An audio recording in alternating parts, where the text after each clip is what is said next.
Hey there! Tonight, we're stepping into the stranger corners of Christmas, where traditions don't quite match the greeting cards. Not the twinkling lights and carolers you know, but the bizarre, the unsettling, and the downright peculiar ways people around the world have chosen to celebrate the season. You won't find Santa's sleigh here, or at least not the Santa you're thinking of. Just pooping logs, demonic goat men, horse skulls demanding poetry, and buckets of fried chicken eaten with religious devotion. If these odd tales from winter celebrations help you drift into dreams, you can like and subscribe, but only if they truly calm your mind.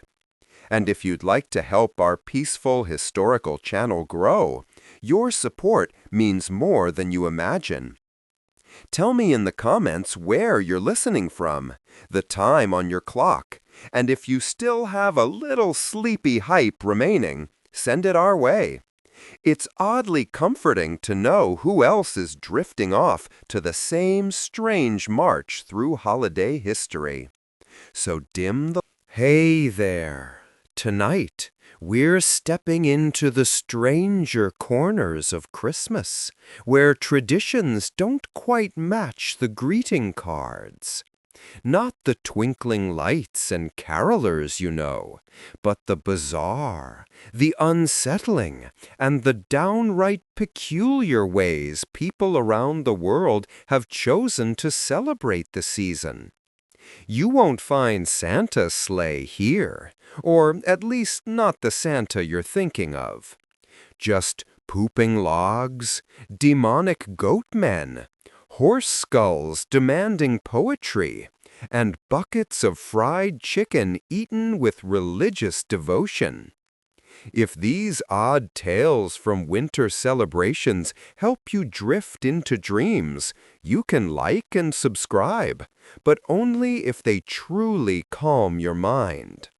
And if you'd like to help our peaceful historical channel grow, your support means more than you imagine. Tell me in the comments where you're listening from, the time on your clock, and if you still have a little sleepy hype remaining, send it our way. It's oddly comforting to know who else is drifting off to the same strange march through holiday history. So, dim the lights. Let the glow of your screen be the only fire. Settle in, and let's begin with the understanding that Christmas, as it turns out, is far weirder than you ever imagined. You think you know Christmas. The tree, the presents, the songs about chestnuts and sleigh bells. You know the script. Santa slides down chimneys, children leave cookies, families gather around tables laden with turkey or ham. Stockings hang by the fireplace. It's predictable, comfortable, universal in its imagery, even if the details shift slightly from one household to the next. But step outside the bubble of commercialized, globalized Christmas, the kind sold in shopping malls and on television specials, and you discover something else entirely. You discover that humanity, left to its own devices across centuries and continents, has conjured up some truly bizarre ways to mark the darkest days of winter. These aren't the Christmas traditions that made it onto Hallmark cards. These are the ones whispered about in villages, passed down through generations with a mixture of pride and bewilderment. The kinds of customs that make outsiders tilt their heads and ask, "You do what?" Christmas itself is a collision of traditions. The date, December 25, was chosen by early Christians not because anyone knew when Jesus was actually born, but because it conveniently overlapped with existing pagan festivals celebrating the winter solstice. The Romans had Saturnalia, a week of feasting and gift-giving. Germanic peoples celebrated Yule, burning logs and honoring the return of longer days. When Christianity spread across Europe, it didn't erase these older traditions so much as absorb them, paint them in new colors, give them new names, and declare them holy. The Christmas tree, that evergreen symbol of eternal life, was a pagan practice, adopted and Christianized. The giving of gifts, the feasting, the lighting of candles, all echoes of older rituals meant to ward off the darkness and cold, to remind people that spring would return, that life would continue. But here's where it gets interesting. When a tradition travels, when it crosses mountains or seas or generations, it mutates. It picks up local superstitions, regional quirks, and the particular anxieties of the people practicing it. A celebration of light becomes a warning about witches. A gift giver splits into two figures, one benevolent, one terrifying. A simple log transforms into something that defecates presence.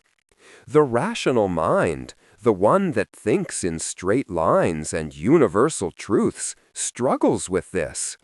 But folklore doesn't care about your rational mind. Folklore is the accumulated dream logic of communities, shaped by harsh winters, agricultural cycles, religious fears, and the simple human need to make the unbearable season bearable through ritual, humor, and shared strangeness. What makes a tradition weird? It's all about perspective. To a child growing up in Catalonia, beating a wooden log with a stick until it poops out candy is as normal as decorating a tree. To a villager in Wales, a horse skull on a pole demanding entry through rhyming contests is just what you do at Christmas. To an Icelandic kid, receiving rotting potatoes in your shoe from a troll named Window Peeper is an accepted hazard of the season. These traditions only seem strange when viewed from outside, when they collide with our own deeply ingrained assumptions about what Christmas should be. But turn that lens around. Imagine explaining to someone from a culture without Christmas that you invite a fat man in a red suit to break into your home through the chimney, that you've been good all year, so he'll leave you toys made by elves at the North Pole, that his transportation method involves flying reindeer, one with a glowing nose. When you strip away familiarity, every tradition sounds absurd. The only difference between a beloved custom and a weird one is whether you grew up with it. So, tonight, we're traveling. Not through space, though we'll cover a lot of geography, but through the looking glass, into the versions of Christmas that didn't make it into the movies, the ones that are too strange, too dark, too scatological, or simply too specific to translate. We're visiting the Alps, where demon-like creatures roam the streets, punishing children. We're going to Catalonia, where logs develop digestive systems. We're heading to Iceland, where 13 trolls visit over 13 nights, each with their own particular brand of mischief. We're flying to Japan, where Christmas dinner means a bucket of fried chicken. We're rolling into Venezuela, where the faithful skate to church. We're stepping into Welsh villages, where the dead ride in the form of decorated horse skulls. We're exploring Ukrainian homes, where spiders are honored guests. We're tuning into Swedish houses where brooms are hidden from witches. We're tuning into Swedish living rooms where Donald Duck is mandatory viewing.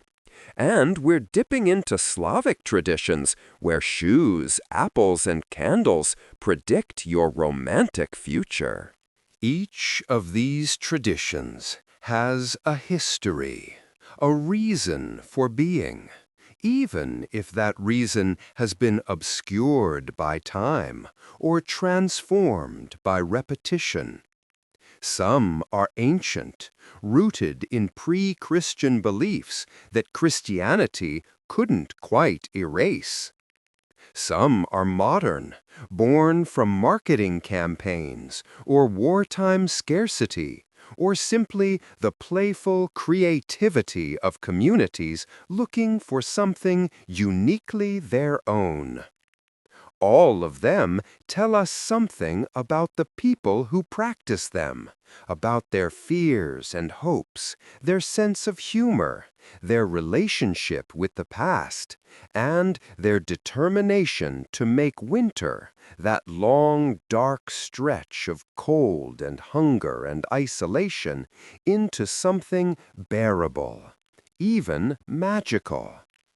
These traditions are threads in the larger fabric of human culture, each one a small rebellion against the homogenization of global Christmas, a refusal to let the season be reduced to consumption and sentiment alone.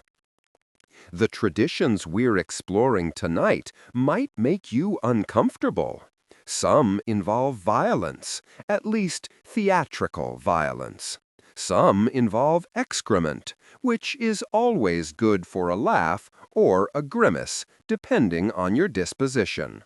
Some involve death, or at least death imagery, skulls and demons and creatures that blur the line between the living and the other. But discomfort is part of the point. Christmas, in its oldest forms, was never meant to be entirely safe or sanitary. It was a celebration held in the teeth of winter, a middle finger raised at the darkness, a loud, messy, sometimes frightening assertion of life in the face of death. The cleaned-up, family-friendly version we know today is a modern invention, a product of Victorian sensibilities and 20th century marketing. Scratch the surface, and you find something older, wilder, stranger. So prepare yourself. What follows is not a judgment of these traditions, not an anthropological dissection, but a journey through them, an attempt to see them as the people who practice them do, as normal, as necessary, as their particular way of marking the season. You may find some of them charming, others disturbing, a few hilarious, and at least one or two utterly baffling. That's fine. That's the point. Christmas is not one thing.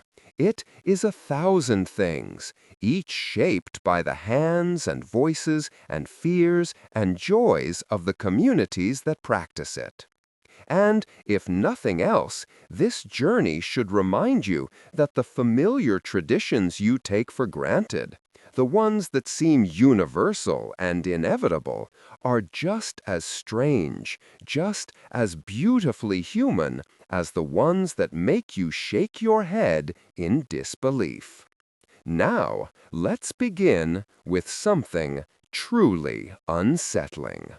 Let's talk about Krampus. In the alpine regions of Europe, particularly in Austria, Bavaria, and parts of Switzerland and Italy, December is not just the season of St. Nicholas. It is also the season of Krampus. If you're not familiar with Krampus, imagine the opposite of everything Christmas is supposed to be. Imagine a creature that is part goat, part demon, covered in matted fur, with curling horns, a lolling tongue, fangs, cloven hooves, and a disposition that makes the Grinch look like a benevolent teddy bear. Krampus is not here to bring presents. He is here to punish. Specifically, he punishes naughty children, the ones who have failed to live up to St. Nicholas's standards. While St. Nicholas rewards the good with sweets and small gifts, Krampus arrives with chains, bells, a birch rod for swatting, and, in some versions, a wicker basket or sack to carry the particularly wicked children away, presumably to his lair or to hell itself, depending on which version of the story you hear. The tradition of Krampus is old, very old, predating Christianity by centuries. Scholars believe it originates from pagan alpine rituals connected to winter solstice celebrations, where masked figures representing spirits or demons would roam villages to scare away the darkness and evil of winter. These figures were often associated with fertility rites and the turning of the year, wild and untamed forces that needed to be acknowledged and appeased. When Christianity arrived in the Alps, the Church tried to suppress these pagan customs, but the people were stubborn. So, instead of disappearing, the traditions were folded into Christian celebrations. Krampus became the shadow companion to St. Nicholas, the stick to his carrot, the fear to his love. The duality was useful. It gave parents a tool, a way to enforce good behavior with the threat of a visit from a supernatural enforcer who didn't mess around. Krampusnacht, Krampus Night, is celebrated on December 5th, the evening before St. Nicholas Day. In towns and villages across the Alpine region, young men dress in elaborate Krampus costumes. These are not store-bought Halloween get-ups. These are serious affairs. Handcrafted suits of fur, leather, wood, and metal, often passed down through families or created by local artisans. The masks are carved from wood, painted in grotesque detail, with horns that can weigh several pounds. The costumes include heavy bells, dozens of them, strapped to the back or waist, so that Krampus announces his presence with a deafening clang long before he appears. Some Krampuses carry birch branches bundled into switches, used to swat at the legs of onlookers, particularly children and young women.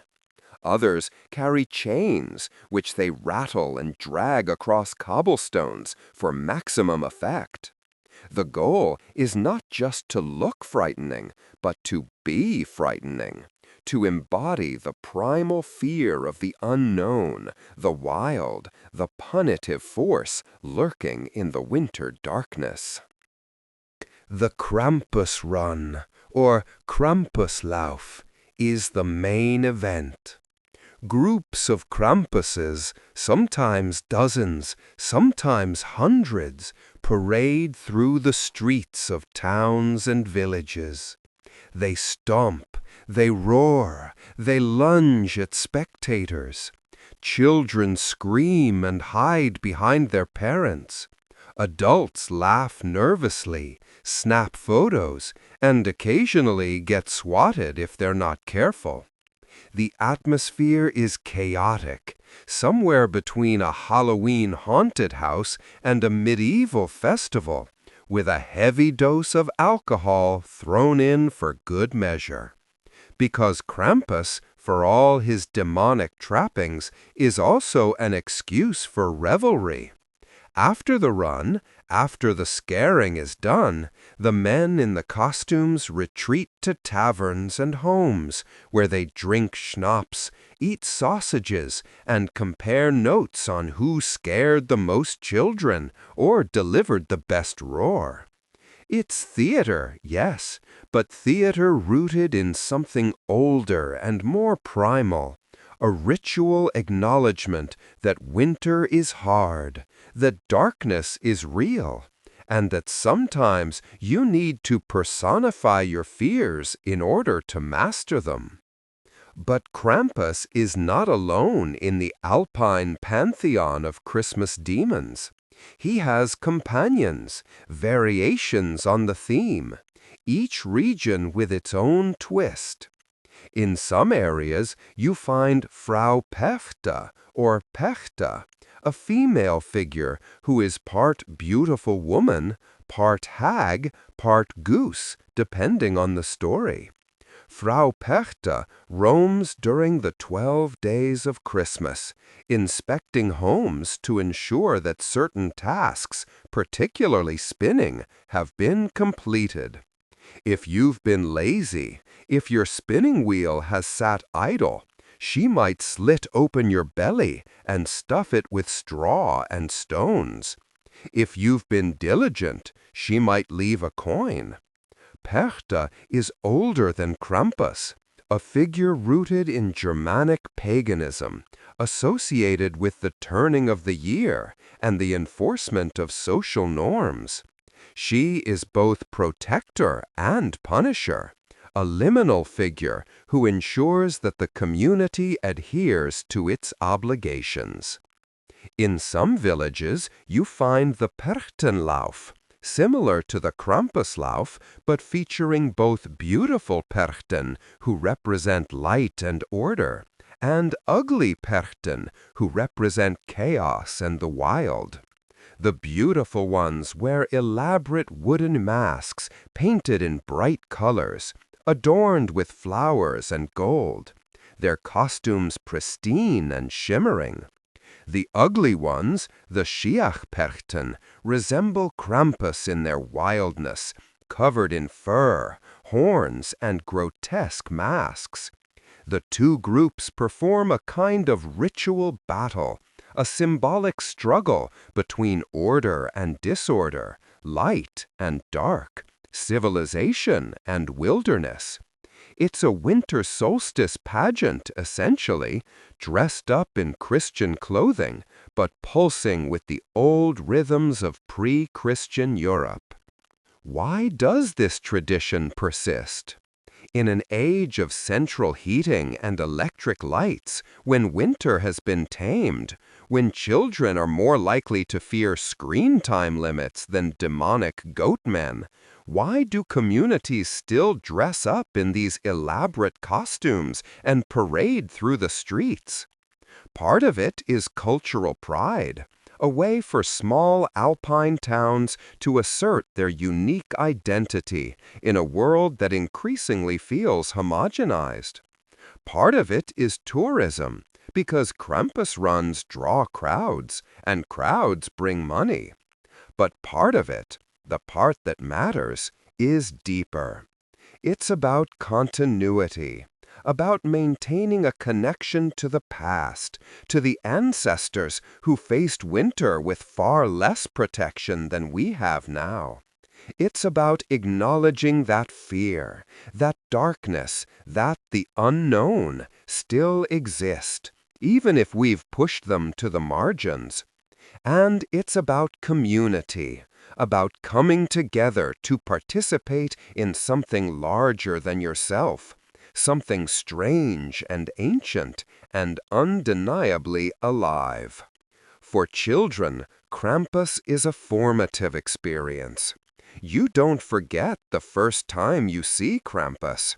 You don't forget the sound of those bells, the sight of that mask, the visceral fear that floods your body when a creature that tall, that loud, that otherworldly lunges in your direction. It's a controlled scare, yes, supervised by parents and older siblings, but it's a real scare nonetheless. And in a culture that increasingly wraps children in bubble wrap, that seeks to eliminate all risk and discomfort, there's something almost radical about a tradition that says, yes, you should be scared. It's okay to be scared. Fear is part of life, and learning to face it, to laugh at it, to survive it, that's part of growing up. Krampus teaches that lesson in a most visceral way possible, with fur, horns, and a birch switch that stings your legs. In recent years, Krampus has experienced a resurgence, not just in the Alps, but globally. You can find Krampus runs in cities across Europe and even in the United States, where immigrant communities and curious revelers have imported the tradition. Hollywood has made Krampus movies, playing up the horror elements, turning him into a Christmas boogeyman for adults who find standard holiday fare too saccharine. Krampus merchandise, t-shirts, mugs, ornaments, is everywhere. He's been commodified, in other words, turned into a brand. But in the villages where the tradition started, where men still hand-carve the masks and families still gather to watch the run, Krampus remains something more.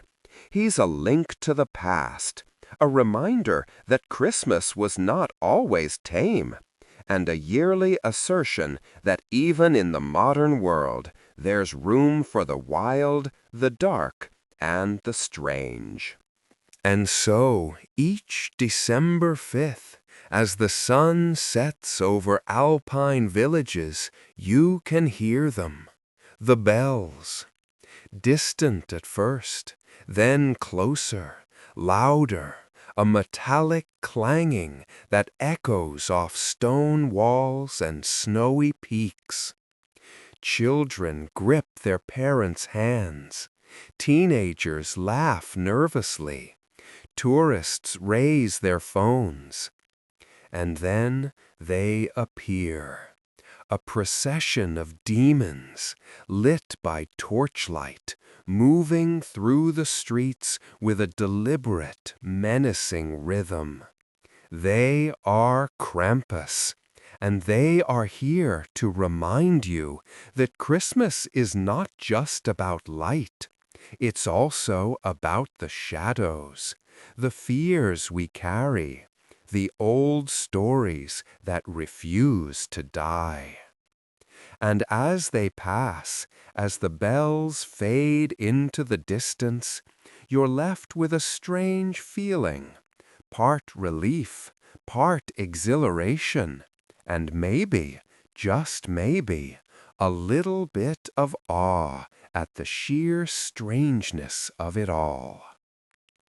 Now let's travel south and west, from the snowy Alps to the Mediterranean coast, to Catalonia, where Christmas involves something even more bizarre than demon goatmen. Let's talk about a log that poops. The tradition is called kagatio, which translates to pooping log, or sometimes Tio de Nadal, meaning Christmas log. If you've never heard of this, your first reaction is probably disbelief. Surely this is a joke, an internet hoax, something too absurd to be real. But no, kagatio is absolutely real, practiced by families across Catalonia, including in Barcelona, and it's treated with the same reverence and normalcy that you might treat putting up a Christmas tree. So what is kagatio? It starts with a log, a hollow piece of wood, usually about a foot long, sometimes longer. The log is given a face, painted on one end, simple and cheerful, with large eyes and a wide smile. It has two legs, usually small sticks or twigs attached to the front, giving it the appearance of a rudimentary creature. The log wears a hat, traditionally a red baratina, a traditional Catalan cap, though any festive hat will do. And, crucially, the log has a back end, covered with a small blanket. This is where the magic and the defecation happen. The tradition begins in early December, often on December 8th, the feast of the Immaculate Conception. Families bring the log into their homes, set it up in a prominent place, often near the Christmas tree or fireplace, and begin to care for it. This care involves feeding the log. Every night, children leave small offerings of food for Kagatio, scraps of fruit, nuts, cookies, bread, tangerine peels, whatever's available. The food is placed on a small plate next to the log, and by morning, it's gone. The log, the children are told, has eaten it. The more you feed Kagatio, the more it will be able to poop later. This is not metaphor.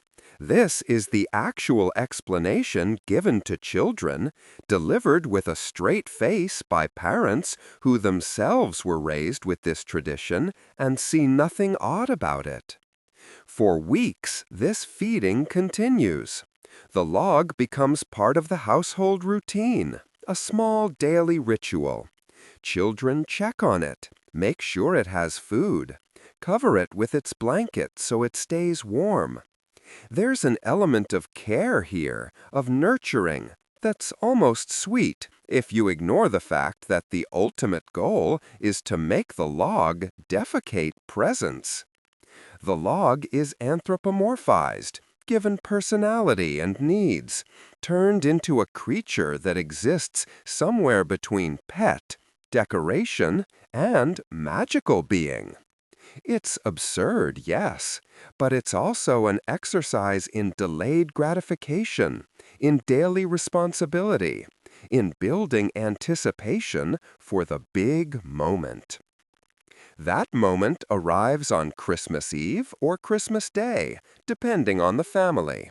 The log, now thoroughly fed and presumably full, is placed in the center of the living room. The children are given sticks, not large ones, but enough to make an impact. The blanket covering the log's back end remains in place, hiding what's underneath. And then the beating begins. The children, often accompanied by parents and other family members, strike the log with their sticks while singing traditional songs. These songs are direct, enthusiastic, and entirely focused on encouraging the log to poop. One popular version goes something like this. Poop log, poop hazelnuts and nugget.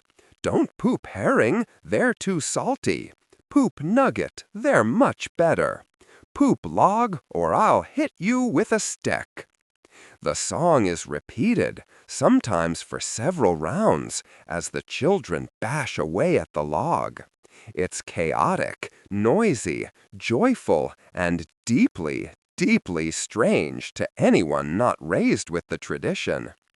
And then, after sufficient beating and singing, someone, usually a parent or older relative, lifts the blanket and reveals what Kagatio has pooped. Underneath are small gifts, candies, nuts, turon, a traditional Spanish nugget, small toys wrapped in bright paper. The children cheer, grab their loot, and the beating stops, at least until next year when the whole process repeats. The gifts are not large. Kagatio is not Santa Claus. The log delivers small treats, the kind of things you'd find in a stocking. The big presents in Catalonia traditionally come on January 6th, Three Kings Day, when the three wise men deliver gifts to children.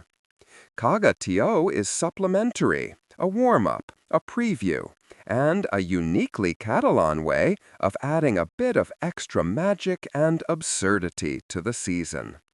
The tradition also includes, in some families, a less pleasant outcome for the log.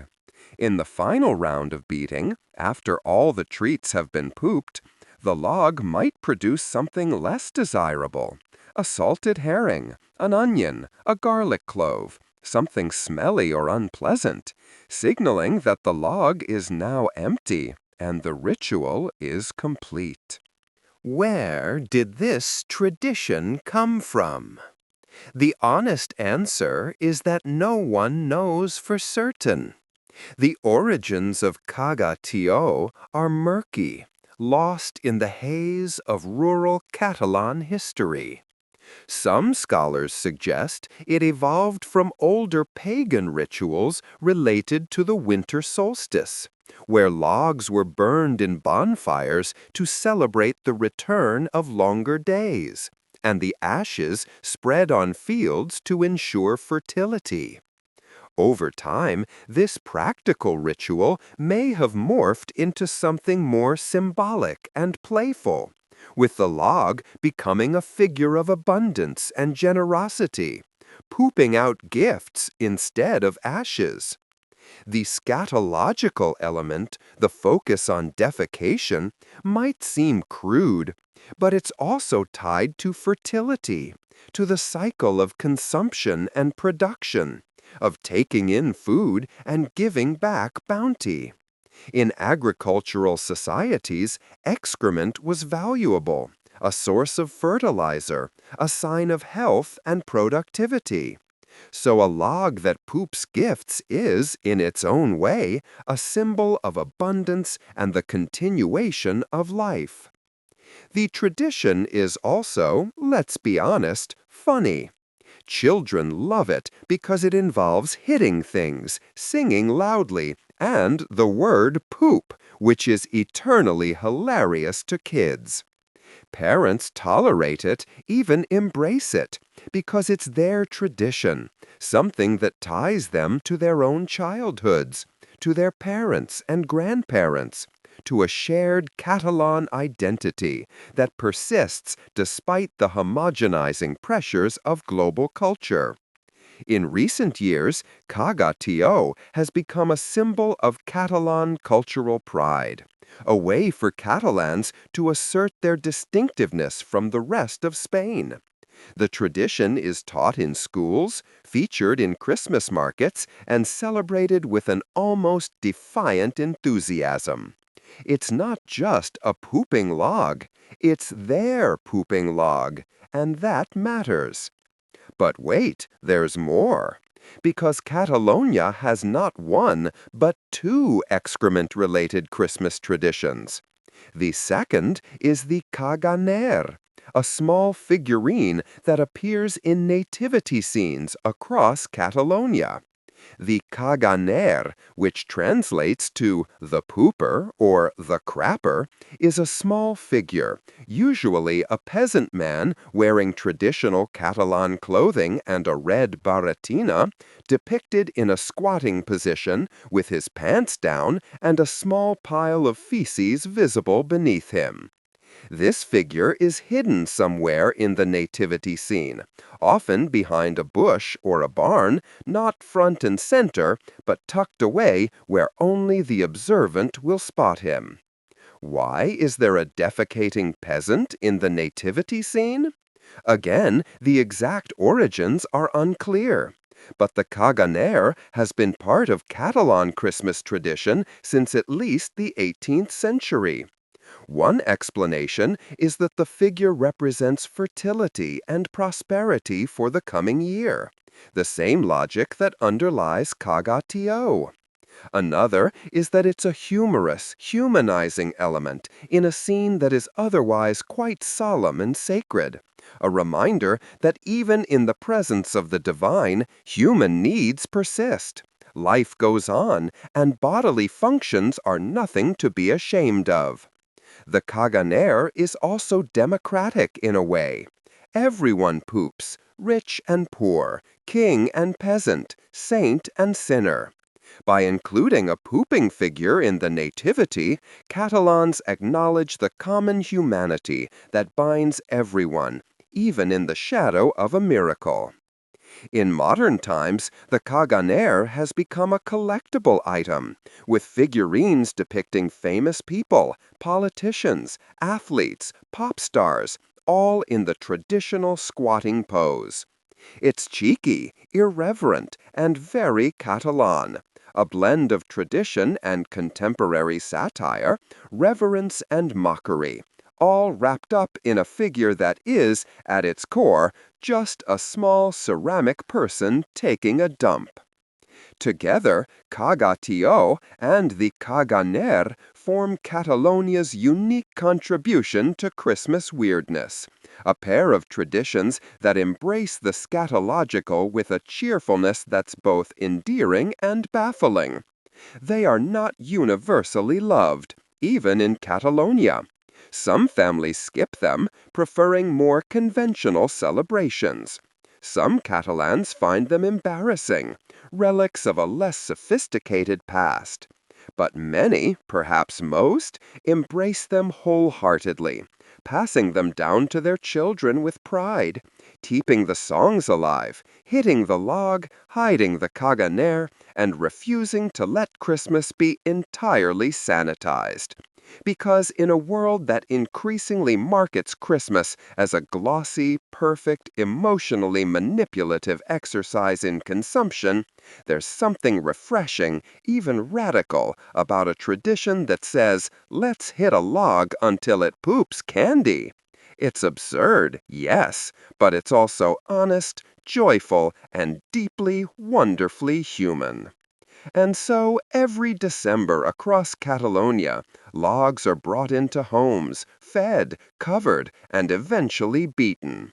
Children sing, parents laugh, and somewhere a small ceramic peasant squats in a manger, reminding everyone that even in the holiest of scenes, life remains messy, funny, and beautifully strange.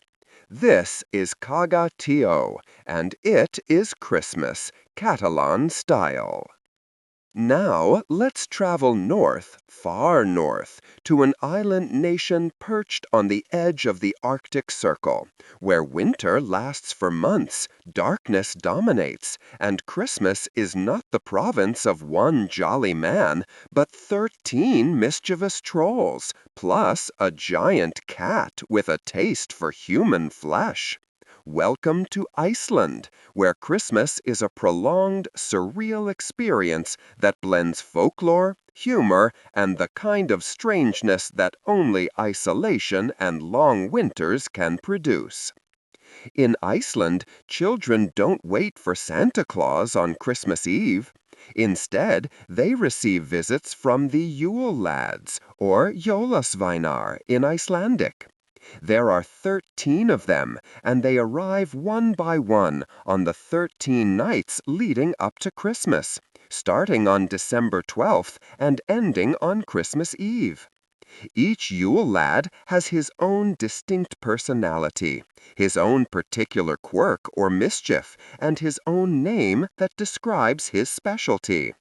They are not gift givers in the traditional sense, though they do leave small presents or treats for good children. They are tricksters, pranksters, and thieves, the sons of trolls who live in the mountains, descending into human settlements to cause havoc, steal food, and generally make nuisances of themselves. The names of the Yule lads are wonderfully specific and wonderfully weird. There's Stekjastaur, or sheepcoat clod, who harasses sheep and tries to suckle ewes. There's Giljagaur, or gully gawk, who hides in gullies and steals milk from cowsheds. There's Stuvur, or stubby, who is abnormally short and steals pans to eat the crust left on them. There's Þversleikir, or spoon licker, who licks wooden spoons. There's Potasleikir, or pot scraper, who scrapes the last bits from pots. There's askasleikir, or bowl licker, who hides under beds and steals bowls to lick them clean. There's hurdaskellir, or door slammer, who slams doors at night, especially when people are trying to sleep. There's skærgamur, or skær gobbler, who loves Icelandic yogurt and will devour any he finds. There's bjugnakrekir, or sausage swiper, who hides in the rafters and steals sausages being smoked. There's gluggagegir, or window peeper, who peers through windows looking for things to steal. There's gattathefur, or doorway sniffer, who has an enormous nose and uses it to sniff out lavabrød, or leaf bread, a traditional Icelandic Christmas pastry. There's kethkrókur, or meat hook, who uses a hook to steal meat. And finally, there's kertasníkir, or candle stealer, who follows children to steal their candles, which were once made from edible tallow. These are not noble figures. They are greedy, sneaky, and single-minded in their pursuit of food and mischief. In older versions of the tales, they were genuinely frightening, creatures parents used to scare children into behaving. Misbehave, and the Yule lads might take more than just your food. They might take you. Over time, as Iceland modernized and life became less harsh, the Yule lads softened. They became comic figures, lovable rogues, more mischievous than menacing. But their names and their habits remain delightfully specific, a catalog of minor household annoyances turned into folklore. The tradition works like this. On each of the 13 nights before Christmas, children place one of their shoes on the windowsill before going to bed. If they've been good, the Yule lad visiting that night leaves a small gift or treat in the shoe. Candy, small toys, fruit, nothing extravagant. If they've been bad, they receive a rotting potato. Not a fresh potato, mind you, a rotting one. Imagine waking up, running to your window with excitement, and finding a squishy, foul-smelling tuber in your shoe. It's not physically harmful, but it's deeply disappointing and more than a little gross. The rotting potato is both punishment and warning, a reminder to shape up before the next Yule lad arrives. It's also quintessentially Icelandic, practical, unsentimental, and just absurd enough to be memorable. The Yule lads are the children of Grýla and Lepaludi, two trolls who live in the mountains. Grýla is the more terrifying of the two, an ogress with an insatiable appetite for naughty children. In the old stories, she would descend from the mountains during Christmas, snatch up misbehaving kids, stuff them into a sack, and take them back to her cave to cook in a giant pot. Her husband Lepaludi is lazy and mostly harmless, content to let Grýla do the work. The Yule lads inherited their mother's appetite and their father's laziness, making them more interested in stealing food than in actually hunting children. Though the threat of Grýla still looms in the background, a reminder of what you really push your luck. But the Yule lads are not the only Christmas creatures Iceland has to offer. There's also the jólakatarinn, the Yule cat, a gigantic feline that prowls the Icelandic countryside during Christmas time. The Yule cat is not cute. It's not a fluffy, oversized version of your house cat. It's a monstrous predator, tall as houses, with glowing eyes and sharp claws. And it has one very specific purpose: to eat people who don't receive new clothes for Christmas. The tradition of the Yule cat is tied to Iceland's historical wool industry. In the old days, wool was one of Iceland's primary products, and the months leading up to Christmas were a time of intense labor, shearing sheep, spinning wool, weaving cloth, finishing garments. Farmers and landowners used the Yule cat as an incentive for their workers. Finish your work, produce enough wool or woven goods, and you'll receive a new piece of clothes for Christmas. A new sweater, socks, pants, something. Fail to finish your work, and you get nothing, which means the Yule cat might come for you. The tradition spread beyond farms to families, where children were encouraged to behave and complete their chores with the promise of new clothes and the threat of the Yule cat lurking in the shadows. Today, the Yule cat is more of a joke than a serious threat, but the tradition persists. Icelanders still give each other new clothes at Christmas, even if it's just a pair of socks or a hat, partly out of generosity, partly out of a half-joking desire to avoid the Yule cat's attention. The creature appears in Christmas songs, stories, and decorations, a reminder of Iceland's unique relationship with winter, which is long, dark, and historically brutal. The Yule cat is a manifestation of that brutality, a way to personify the harshness of a season where failure to prepare, to work, to produce could literally mean death. Together, the Yule lads and the Yule cat form Iceland's Christmas pantheon, a collection of creatures that are strange, specific, and utterly unique to the island. They reflect Iceland's history, its isolation, its reliance on community and hard work, and its tendency to cope with hardship through humor and storytelling. The Yule lads are not Santa Claus, and they don't pretend to be.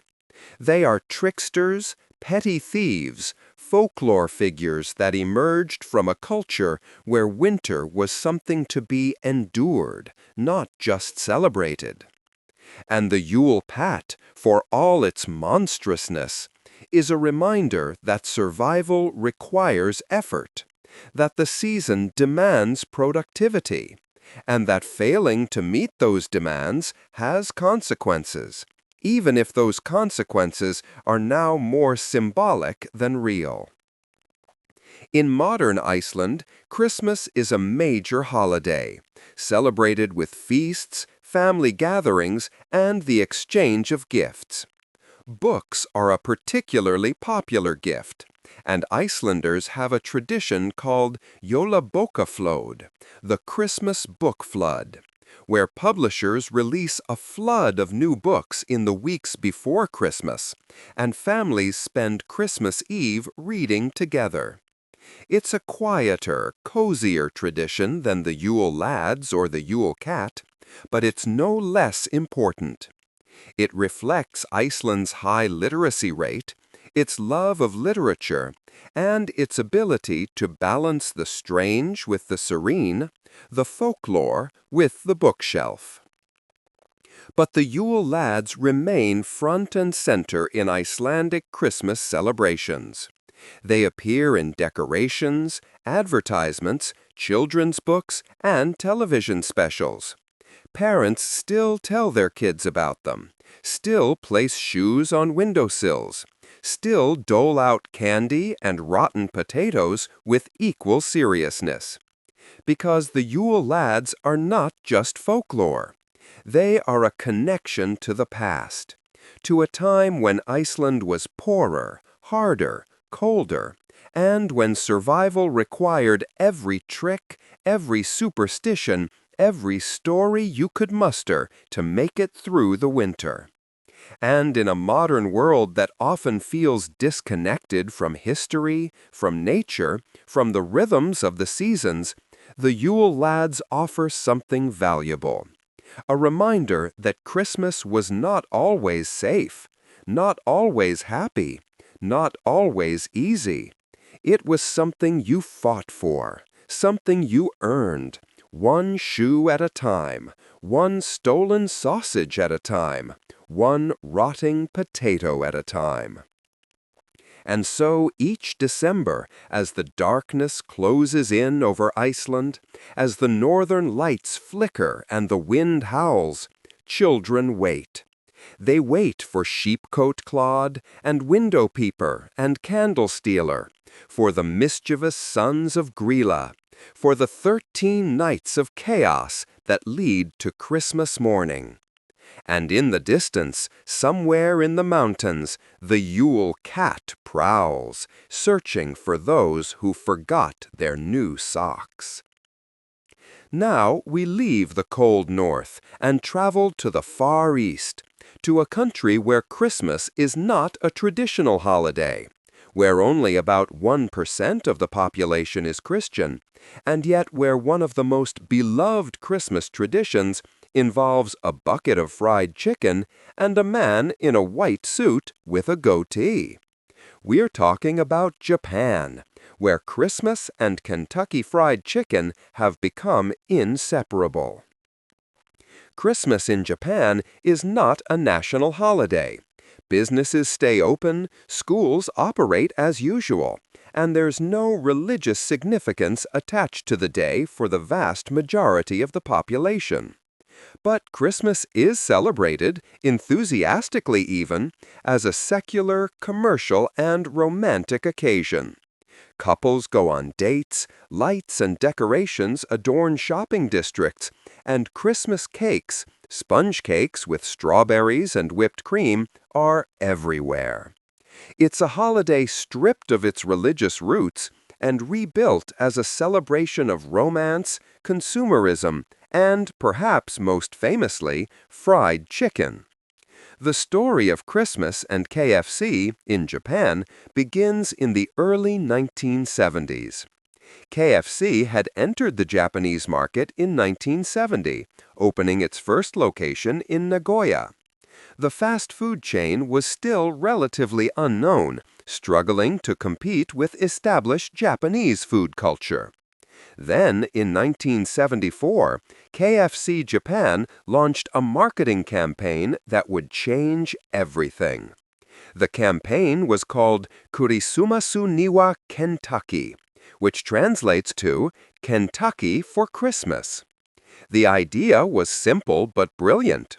Position KFC as the Christmas dinner of choice for Japanese families. But why would Japanese people who had no tradition of Christmas dinner suddenly want fried chicken? The answer lies in a combination of factors. First, Japan had no turkeys. Turkey was not part of Japanese cuisine, and the birds were not raised domestically in any significant numbers. Christmas imagery imported from the West often featured roasted turkey, but turkeys were expensive and hard to find in Japan. Fried chicken, on the other hand, was readily available, affordable, and had a similar appeal: crispy, indulgent, festive. KFC marketed chicken as the Japanese equivalent of a Christmas turkey, a reasonable substitute for a foreign tradition.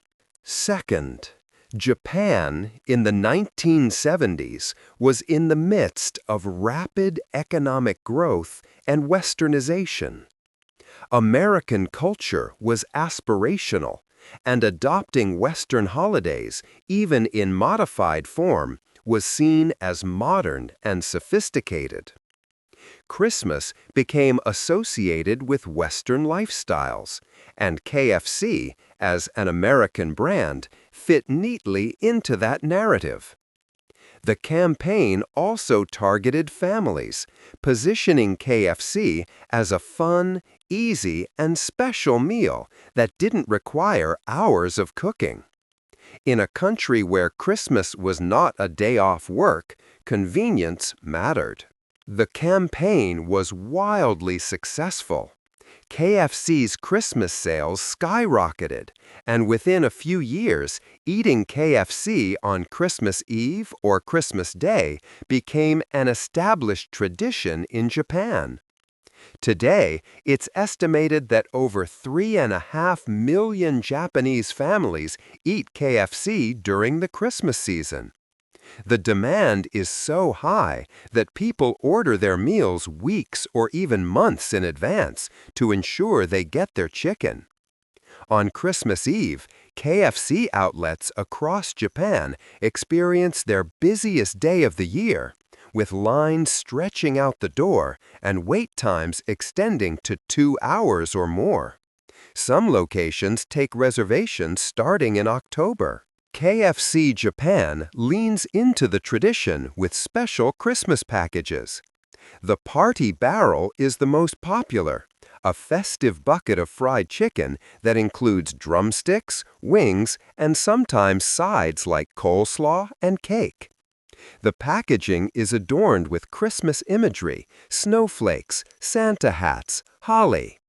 Colonel Sanders, KFC's mascot, is dressed in a Santa suit, standing outside restaurants as a greeter and photo opportunity.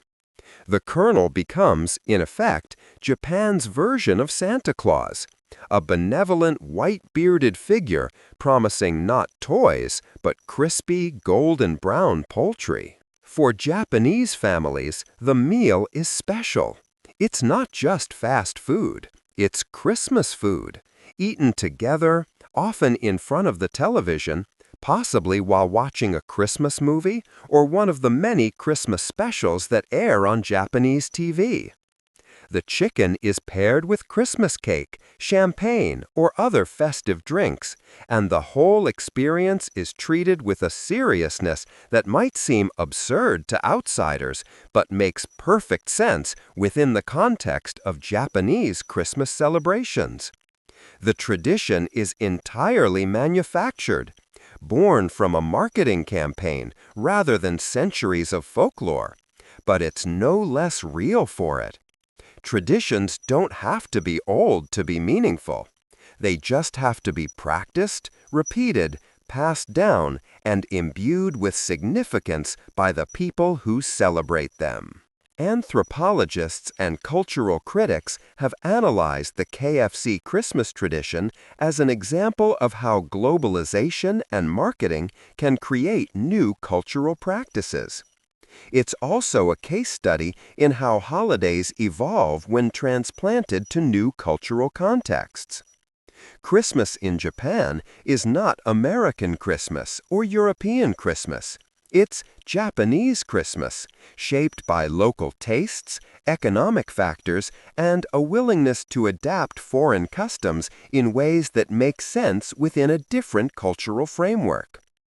The absence of religious baggage allowed Japan to reimagine Christmas entirely, to make it about romance, family, lights, cake, and yes, fried chicken. There's also something inherently optimistic about the tradition.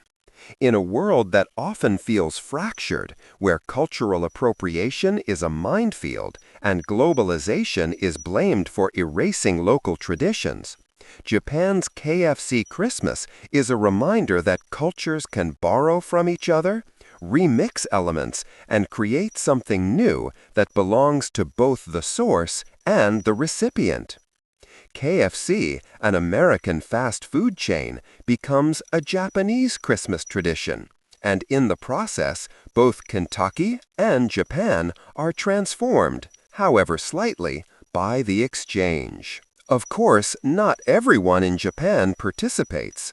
Plenty of Japanese families skip the fried chicken, opting for homemade meals, Western-style roasts, or simply ignoring Christmas altogether. The tradition is particularly popular among younger families and those living in urban areas where convenience and novelty are valued. But even those who don't eat KFC are aware of the tradition, and it has become part of Japan's cultural landscape, a quirk that Japanese people both embrace and laugh about, especially when explaining it to bewildered foreigners. For visitors to Japan during the Christmas season, stumbling upon a KFC with a line around the block can be a surreal experience.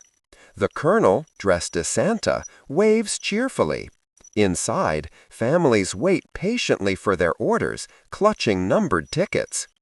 The air smells of fried chicken and faintly of Christmas, if Christmas smells like anything in a country that doesn't quite know what Christmas is supposed to be. It's strange, yes. It's commercial, absolutely. But it's also a testament to human creativity, to our ability to take fragments of other cultures, mix them with our own needs and desires, and produce something entirely new. Something that might not make sense anywhere else, but works perfectly here. And so every December 24th, across Japan, millions of people gather around buckets of fried chicken. They laugh, they eat, they celebrate a holiday that isn't theirs, but is, in this moment, in this form, entirely theirs. The Colonel stands guard, red suit crisp, smile painted on, a symbol of Christmas, American capitalism, and Japanese ingenuity, all rolled into one. It's weird, it's wonderful, and it's proof that Christmas, that most adaptable of holidays, can be anything, anywhere, as long as someone decides it matters. Even if what matters is chicken. Now we travel southwest, across the Pacific, to South America, to a country where Christmas falls in the middle of summer, where temperatures soar and traditions adapt accordingly. We're going to Venezuela, where one of the most beloved Christmas customs involves strapping on roller skates and gliding through the streets to attend early morning mass. In Venezuela, the days leading up to Christmas are marked by a daily church service called Misa de Aguinaldo, which translates to early morning mass. The services begin on December 16th and continue through Christmas Eve, held in the early hours before sunrise, often starting at 5 or 6 in the morning. Attending these masses is a cherished tradition for many Venezuelans, a way to prepare spiritually for Christmas, to gather with community, and to participate in something larger than oneself. But in Caracas, Venezuela's capital, getting to Mass is half the fun, because in Caracas, people don't walk to Misa de Aguinaldo, they skate. The tradition of roller skating to church on Christmas morning began in the 1960s and has grown steadily ever since. The exact origins are unclear, but the practice seems to have started as a practical solution to early morning transportation and evolved into a joyful, slightly chaotic tradition that defines Christmas in Caracas. In the days before the holiday, Venezuelan families dig out their roller skates, dust them off, tighten the laces, and prepare for the early morning journeys through the streets. On the mornings of Misa de Aguinaldo, the streets of Caracas transform. Roads in certain neighborhoods are closed to vehicle traffic, creating safe corridors for skaters. Families emerge from their homes, some in traditional Christmas attire, others in more casual clothing suited for physical activity, all wearing roller skates. They glide through the streets, sometimes alone, often in groups, heading toward the local church. The sight is surreal, especially in the dim pre-dawn light. A procession of people rolling silently or chatting cheerfully, the sound of wheels on pavement mixing with the hum of early morning conversation. The skating is not just for children. Adults participate enthusiastically, and the streets are filled with people of all ages, From young kids being steadied by their parents to elderly grandparents moving cautiously but determinedly on their own skates.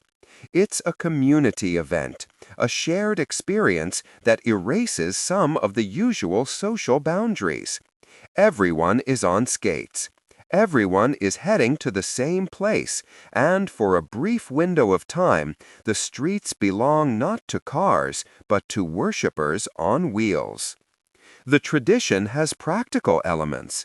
Venezuela's climate is hot, especially around Christmas, and mornings are the coolest part of the day, making early travel more comfortable. Roller skating is also faster and more enjoyable than walking, especially for children, who might otherwise resist the early wake-up call. But the tradition is also joyful in a way that walking cannot replicate. There's a lightness to skating, a sense of freedom and play that transforms the journey to church into something festive rather than merely dutiful. It's a reminder that worship, that Christmas, doesn't have to be solemn. It can be joyful, energetic, even a little silly. Once they arrive at the church, the skaters remove their skates and enter the service. Misa de Aguinaldo itself is vibrant, accompanied by traditional Venezuelan Christmas music, particularly gaitas and aguinaldos, lively, rhythmic songs played on guitars, drums, and other instruments. The Mass is participatory, with congregants singing along, clapping, and sometimes dancing in the aisles. It's not a quiet, meditative service. It's loud, communal, and celebratory, a far cry from the solemn midnight masses of European tradition. The music, the skating, the early morning hour all combine to create a Christmas experience that is distinctly Venezuelan, shaped by the country's climate, culture, and history. After the service, families often return home on their skates, though some linger, chatting with neighbors, buying breakfast from street vendors who have set up shop to cater to the post-Mass crowd. The meal that follows is an important part of the day, featuring traditional Venezuelan dishes like hallacas, a tamale-like dish made of corn dough stuffed with meats, olives, raisins, and spices, wrapped in plantain leaves and boiled. There's also pan de jamon, a sweet bread filled with ham, raisins, and olives, and a variety of other dishes that vary by region and family tradition.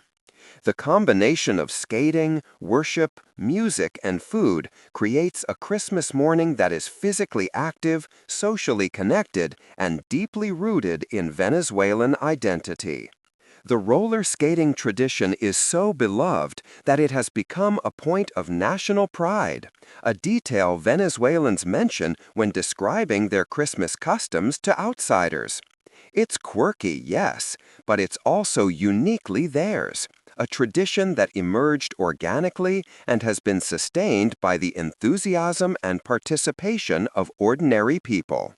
In recent years, the tradition has faced challenges.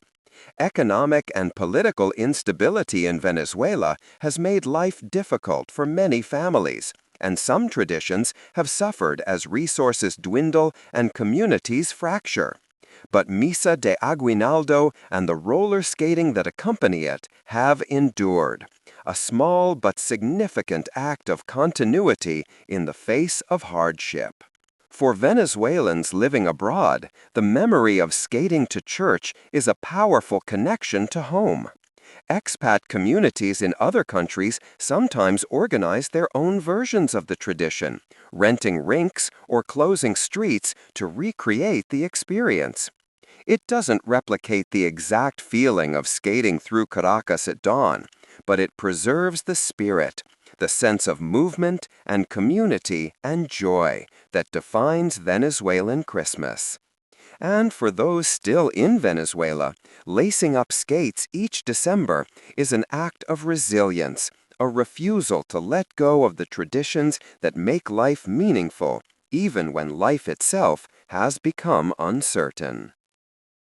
The roller skating to mass tradition is also a reminder that Christmas, wherever and however it's celebrated, is about motion, about coming together, about journeying towards something larger than yourself. In Caracas, that journey happens on wheels, propelled by leg muscles and the momentum of tradition, through streets temporarily reclaimed from cars and given over to people, to families, to worshippers who have decided that the best way to greet Christmas morning is not with solemnity or stillness, but with speed, with laughter, with the feeling of wind against your face as you glide through the darkness toward the light.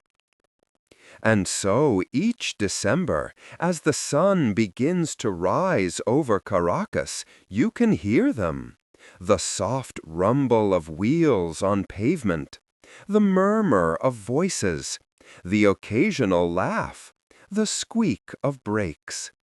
They are Venezuelans on their way to church, rolling through the streets in a tradition that is strange, beautiful, and entirely their own.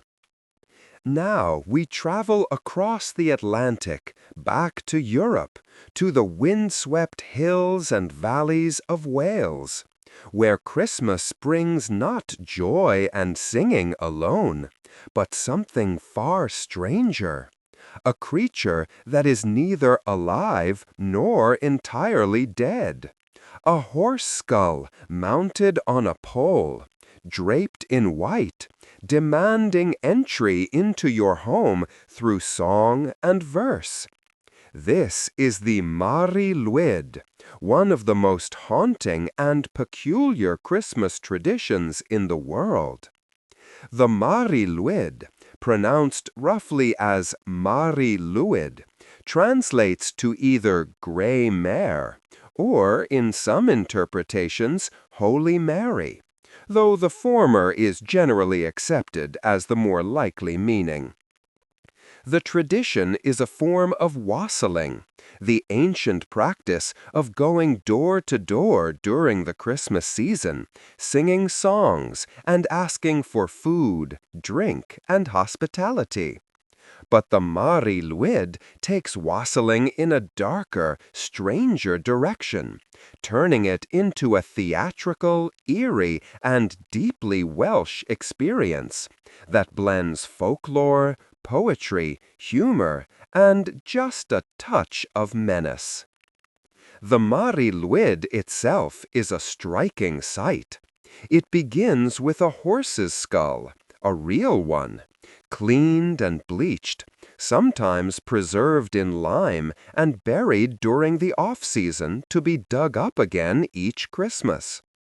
The skull is mounted on a pole, and the lower jaw is often rigged with a spring or hinge so that it can snap open and shut, creating a clicking, clacking sound that brings the skull to life in an unsettling way. The skull is decorated, ribbons tied around the jaw and through the eye sockets, colorful and festive, but doing little to diminish the macabre nature of the object. Sometimes glass bottles or baubles are placed in the eye sockets, reflecting light and giving the impression of eyes. The skull wears a white sheet, draped over the pole and the person carrying it, creating the image of a ghostly horse, headless body hidden, only the grinning skull and fabric visible. It is both comical and disturbing, playful and ominous, a figure that seems to exist in the liminal space between life and death, past and present. The Mari Lwyd does not travel alone. She is accompanied by a small group of people, traditionally men, dressed in festive or old-fashioned clothing. The group includes a leader who holds the reins attached to the horse's bridle and controls the performance, guiding the Mari through the streets and orchestrating the interactions with householders. There may also be other characters, stock figures from folk tradition. Punch and Judy, a sergeant, a merry man who plays music and entertains.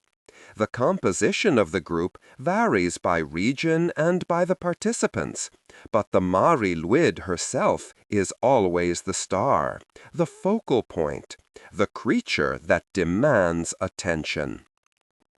The tradition unfolds like this. On a cold December evening, often during the period between Christmas and New Year, the Mari Lwyd party makes its way through a village or neighborhood, stopping at houses and pubs.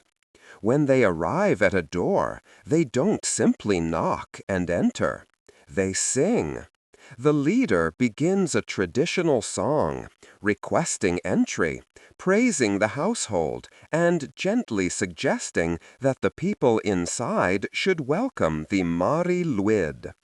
The song is performed in Welsh, often in rhyming couplets, and it sets the stage for what comes next. The householders, if they are game, do not immediately grant entry.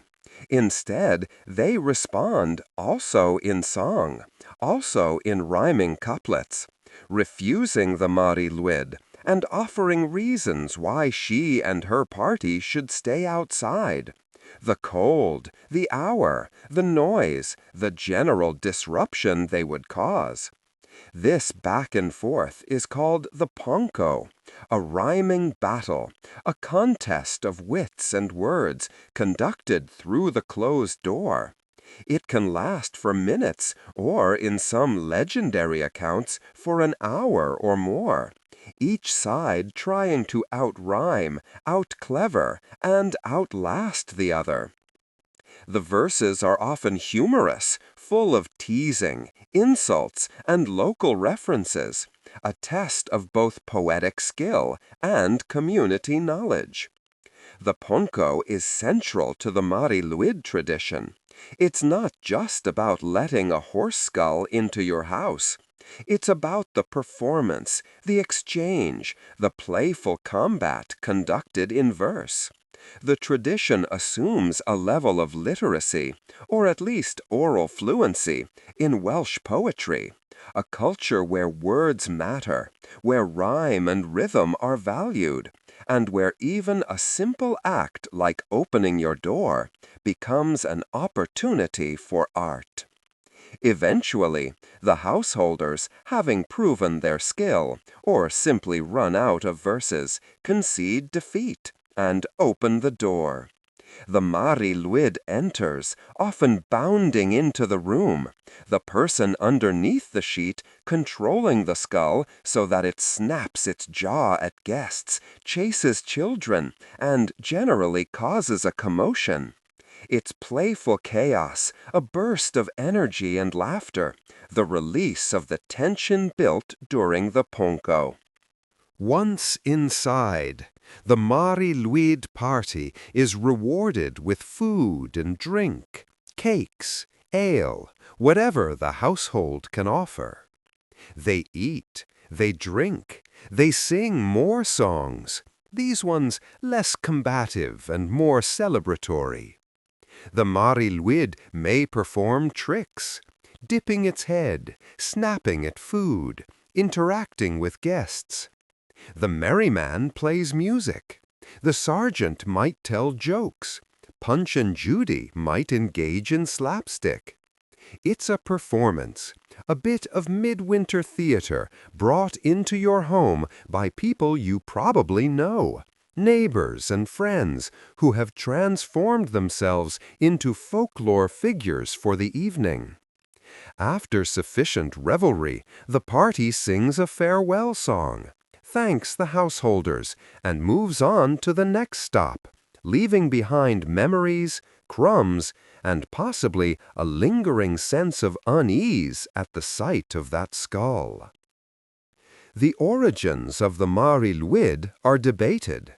The tradition was first recorded in writing in 1800 in a travel book describing customs in North Wales, though it was most widely practiced in South Wales, particularly in the counties of Glamorgan, Gwent, and Carmarthenshire.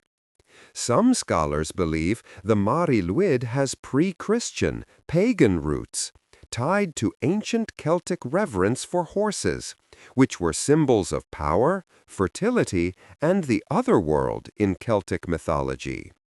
The horse skull might represent a connection to those older beliefs, a ritual carried forward through generations, Christianized on the surface but pagan at its core. Others suggest the name Mari Lwyd refers to the Virgin Mary, specifically a legend where a pregnant horse, turned away from the stable where Mary gave birth to Jesus, wandered the countryside searching for shelter and eventually died. The Mari Lwyd in this interpretation is that horse, returning each Christmas to seek the warmth and welcome she was denied. It's a poignant story, though less supported by historical evidence than the gray mare interpretation. What is clear is that the Mari Lwyd, whatever its origins, served a social function. It was a way for poorer members of the community to ask for food and drink during the lean winter months, using performance and tradition as a socially acceptable form of begging. It was also entertainment, a break from the monotony and hardship of winter, a chance to laugh, to sing, to participate in something communal and strange. The tradition declined sharply in the early 20th century. Industrialization, urbanization, and the spread of English as the dominant language in Wales all contributed to its near disappearance. By the mid-1900s, the Mari Lwyd was considered a relic, performed in only a handful of villages, if at all. But in the 1960s and 1970s, a revival began. Folklorists, cultural preservationists, and Welsh nationalists recognized the Mari Lwyd as an important part of Welsh heritage and worked to bring it back. The National Museum of Wales began documenting the tradition, collecting old skulls and costumes, recording songs and verses. Local groups reformed, young people learned the songs, and the Mari Lwyd began to reappear in towns and villages across Wales. Today, the Mari Lwyd is thriving, at least in relative terms. She appears at Christmas markets, pub gatherings, and festivals. Groups travel from house to house, though now often by pre-arrangement rather than surprise. The tradition has adapted to modern sensibilities. Sometimes the horse skull is made of cardboard or wood, rather than purists insist on the real thing. The ponco is often shortened or simplified, especially when performed for non-Welsh speakers or children. But the core remains: the eerie, grinning skull, the white sheet, the songs, the demand for entry, the playful chaos inside, and the farewell as the Mari Lwyd moves on. The Mari Lwyd has also spread beyond Wales. Welsh expat communities in England, the United States, and Australia have brought the tradition with them, performing it in new contexts, introducing it to new audiences. It's become a symbol of Welsh identity, a way for Welsh people to connect with their heritage and to assert their cultural distinctness. The Mari Lwyd is not English, not Irish, not Scottish. It's Welsh, unmistakably, defiantly, and that matters in a world where smaller cultures are often swallowed by larger ones. For those who encounter the Mari Lwyd for the first time, the reaction is often mixed. The skull is undeniably creepy, especially in the half-light of a winter evening, especially when it's snapping at you, driven by an unseen hand beneath the sheet. But there's also a warmth to the tradition, a generosity, a sense that this strange creature, for all its oddness, comes in peace, or at least in a spirit of playful challenge.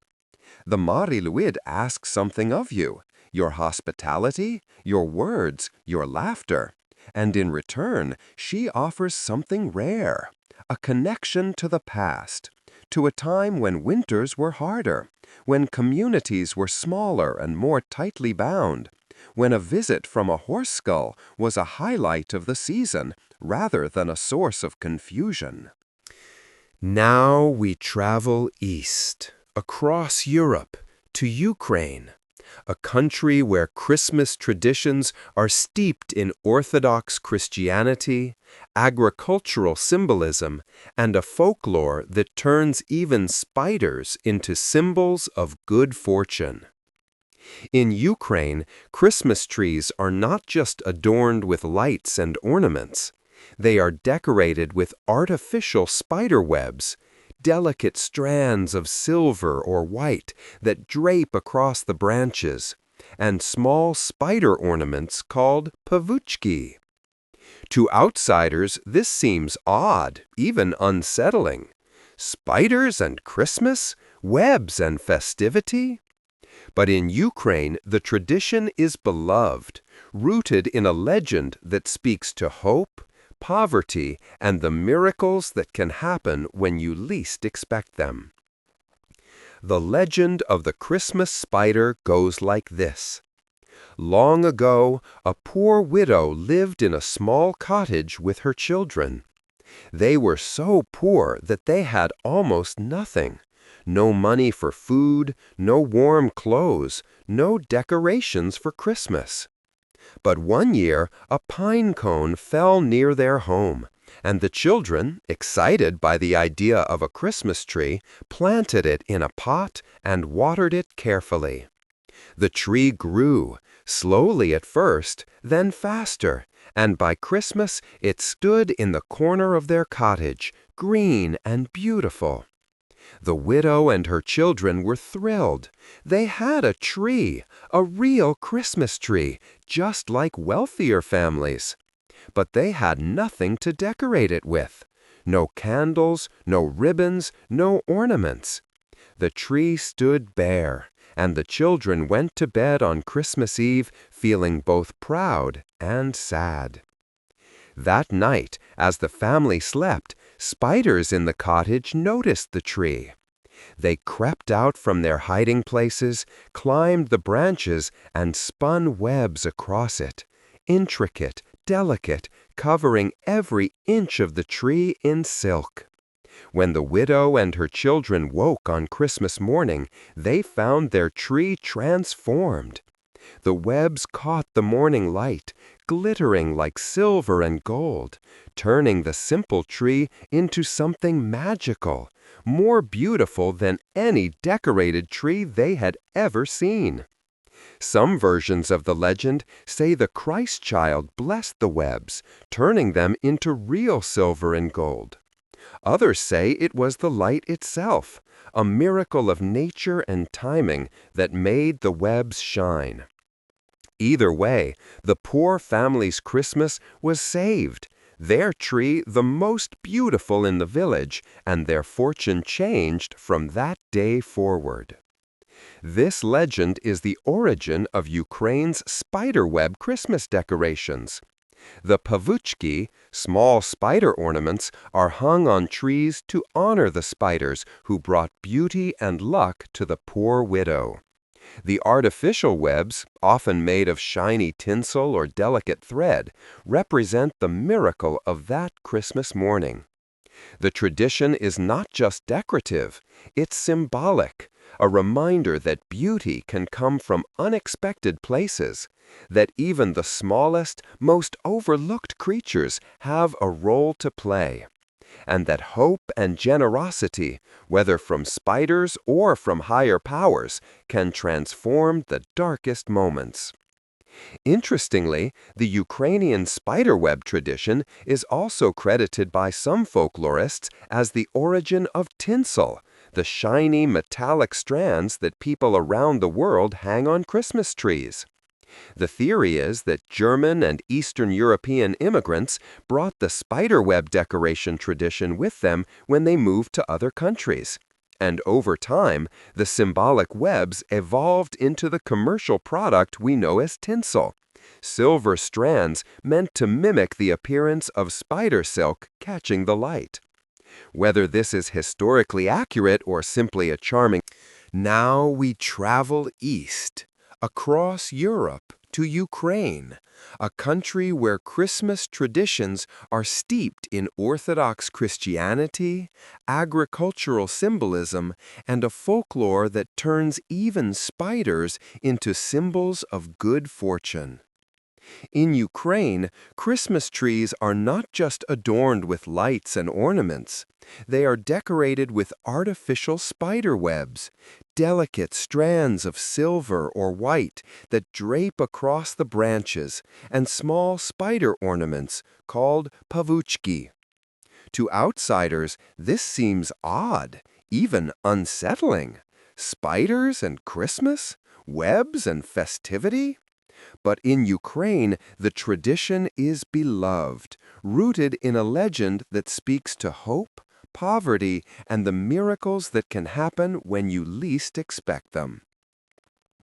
The legend of the Christmas spider goes like this. Long ago, a poor widow lived in a small cottage with her children. They were so poor that they had almost nothing. No money for food, no warm clothes, no decorations for Christmas. But one year, a pine cone fell near their home, and the children, excited by the idea of a Christmas tree, planted it in a pot and watered it carefully. The tree grew, slowly at first, then faster, and by Christmas it stood in the corner of their cottage, green and beautiful. The widow and her children were thrilled. They had a tree, a real Christmas tree, just like wealthier families. But they had nothing to decorate it with. No candles, no ribbons, no ornaments. The tree stood bare, and the children went to bed on Christmas Eve feeling both proud and sad. That night, as the family slept, spiders in the cottage noticed the tree. They crept out from their hiding places, climbed the branches, and spun webs across it, intricate, delicate, covering every inch of the tree in silk. When the widow and her children woke on Christmas morning, they found their tree transformed. The webs caught the morning light, glittering like silver and gold, turning the simple tree into something magical, more beautiful than any decorated tree they had ever seen. Some versions of the legend say the Christ child blessed the webs, turning them into real silver and gold. Others say it was the light itself, a miracle of nature and timing that made the web shine. Either way, the poor family's Christmas was saved, their tree the most beautiful in the village, and their fortune changed from that day forward. This legend is the origin of Ukraine's spiderweb Christmas decorations.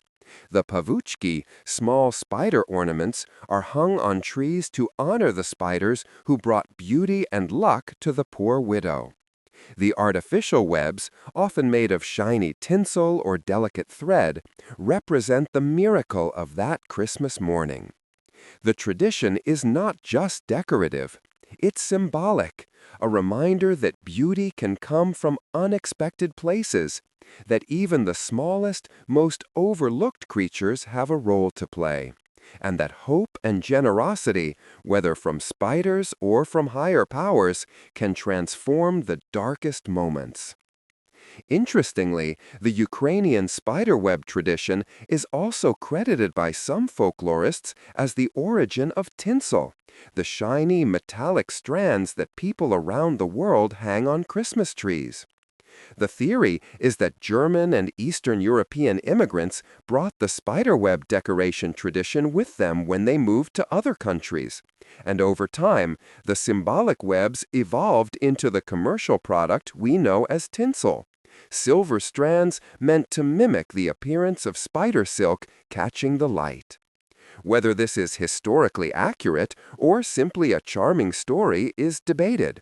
But it's a testament to how traditions migrate and transform, how a legend about a poor widow and helpful spiders in Ukraine can influence Christmas decorations in living rooms across the globe.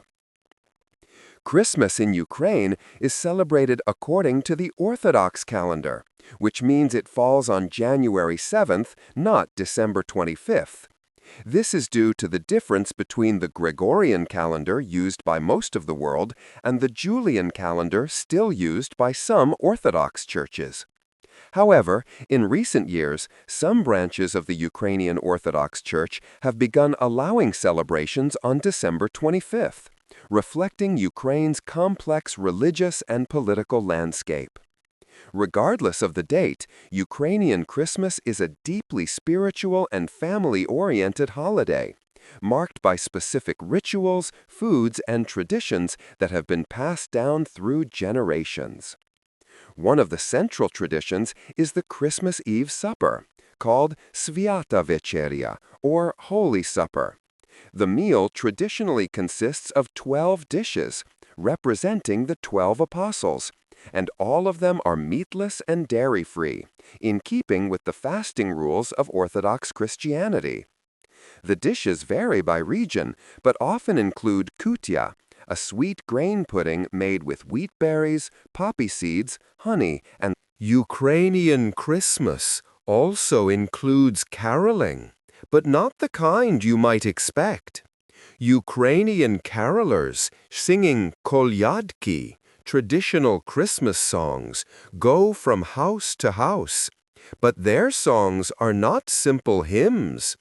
They are often complex, multi-part harmonies rooted in Ukrainian folk music, sung a cappella or with minimal accompaniment. The carolers are often dressed in traditional Ukrainian clothing, embroidered shirts and dresses, and they carry stars, large decorative stars mounted on poles, representing the Star of Bethlehem.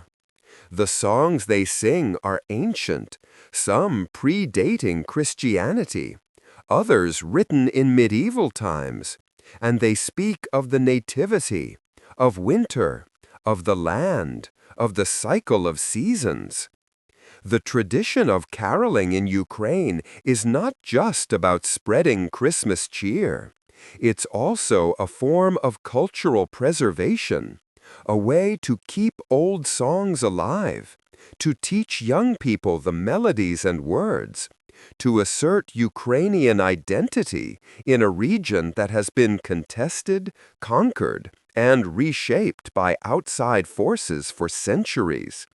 In recent years, especially given Ukraine's ongoing struggles and conflicts, these traditions have taken on even greater significance. They are not just customs. They are acts of defiance, statements of resilience, ways of saying, we are still here. Our culture, our language, our songs, our spider webs, they endure. The spiderweb Christmas tree is one small part of this larger cultural fabric, but it's a part that resonates deeply, especially with children.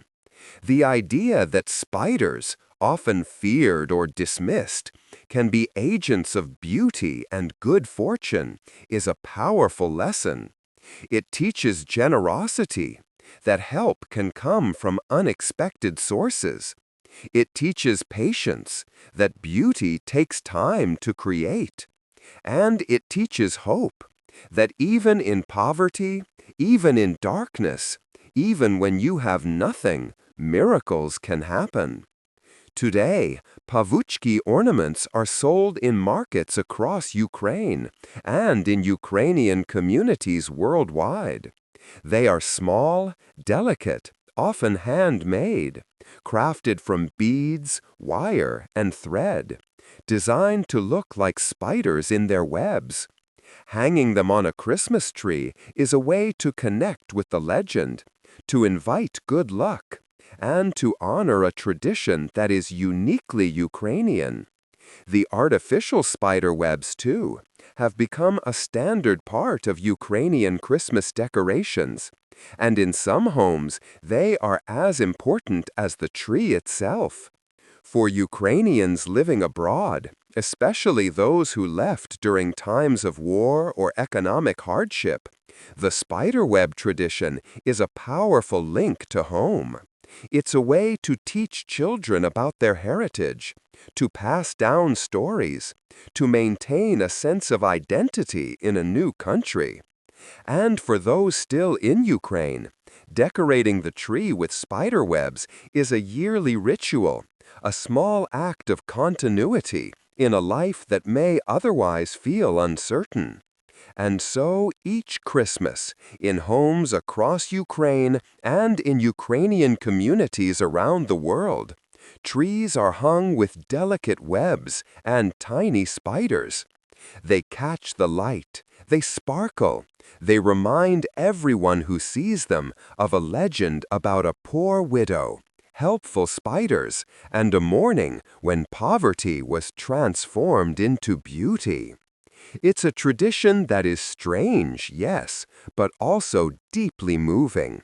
A reminder that Christmas at its heart is about miracles, however small, however unexpected, however many legs they have.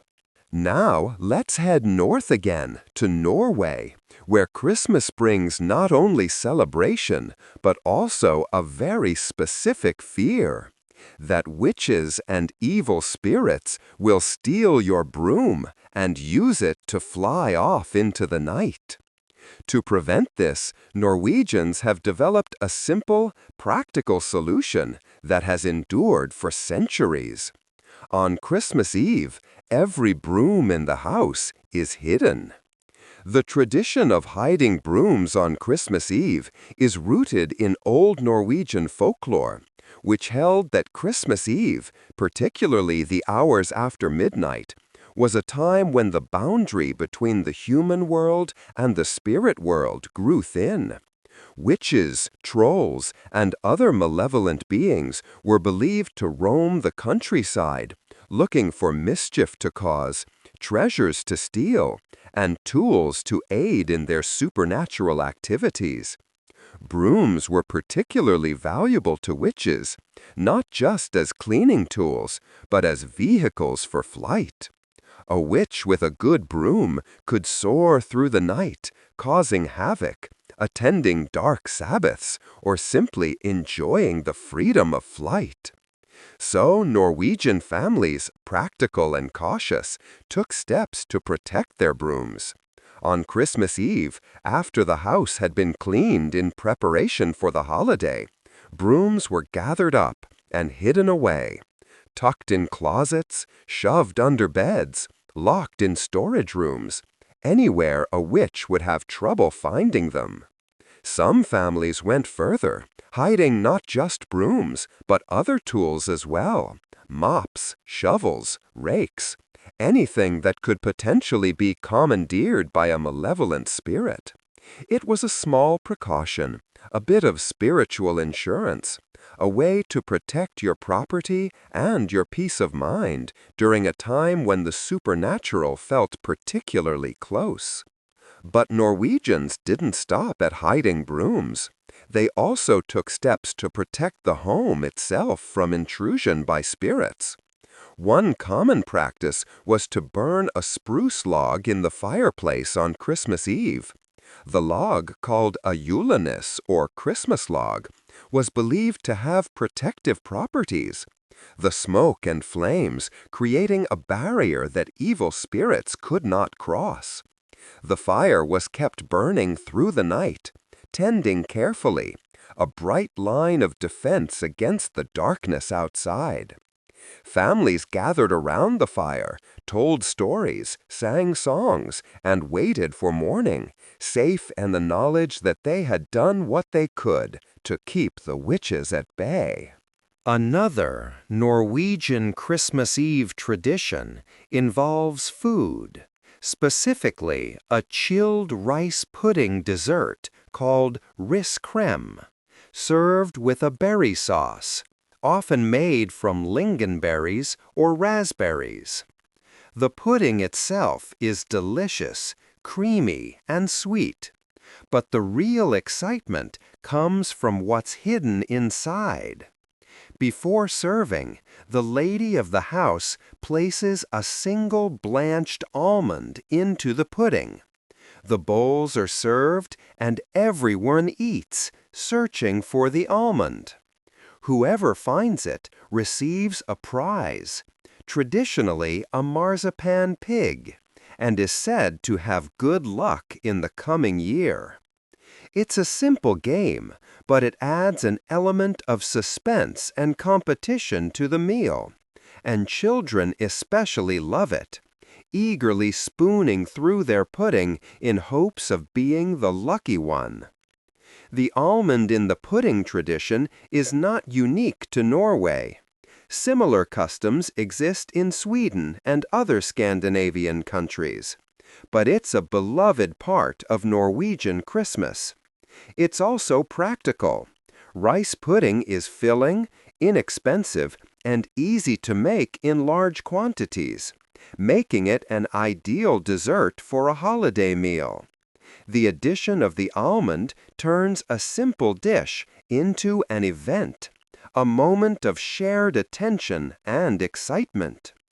Together, the broom hiding, the burning log, and the almond pudding form a picture of Norwegian Christmas Eve, a blend of caution, protection, warmth, and playful tradition.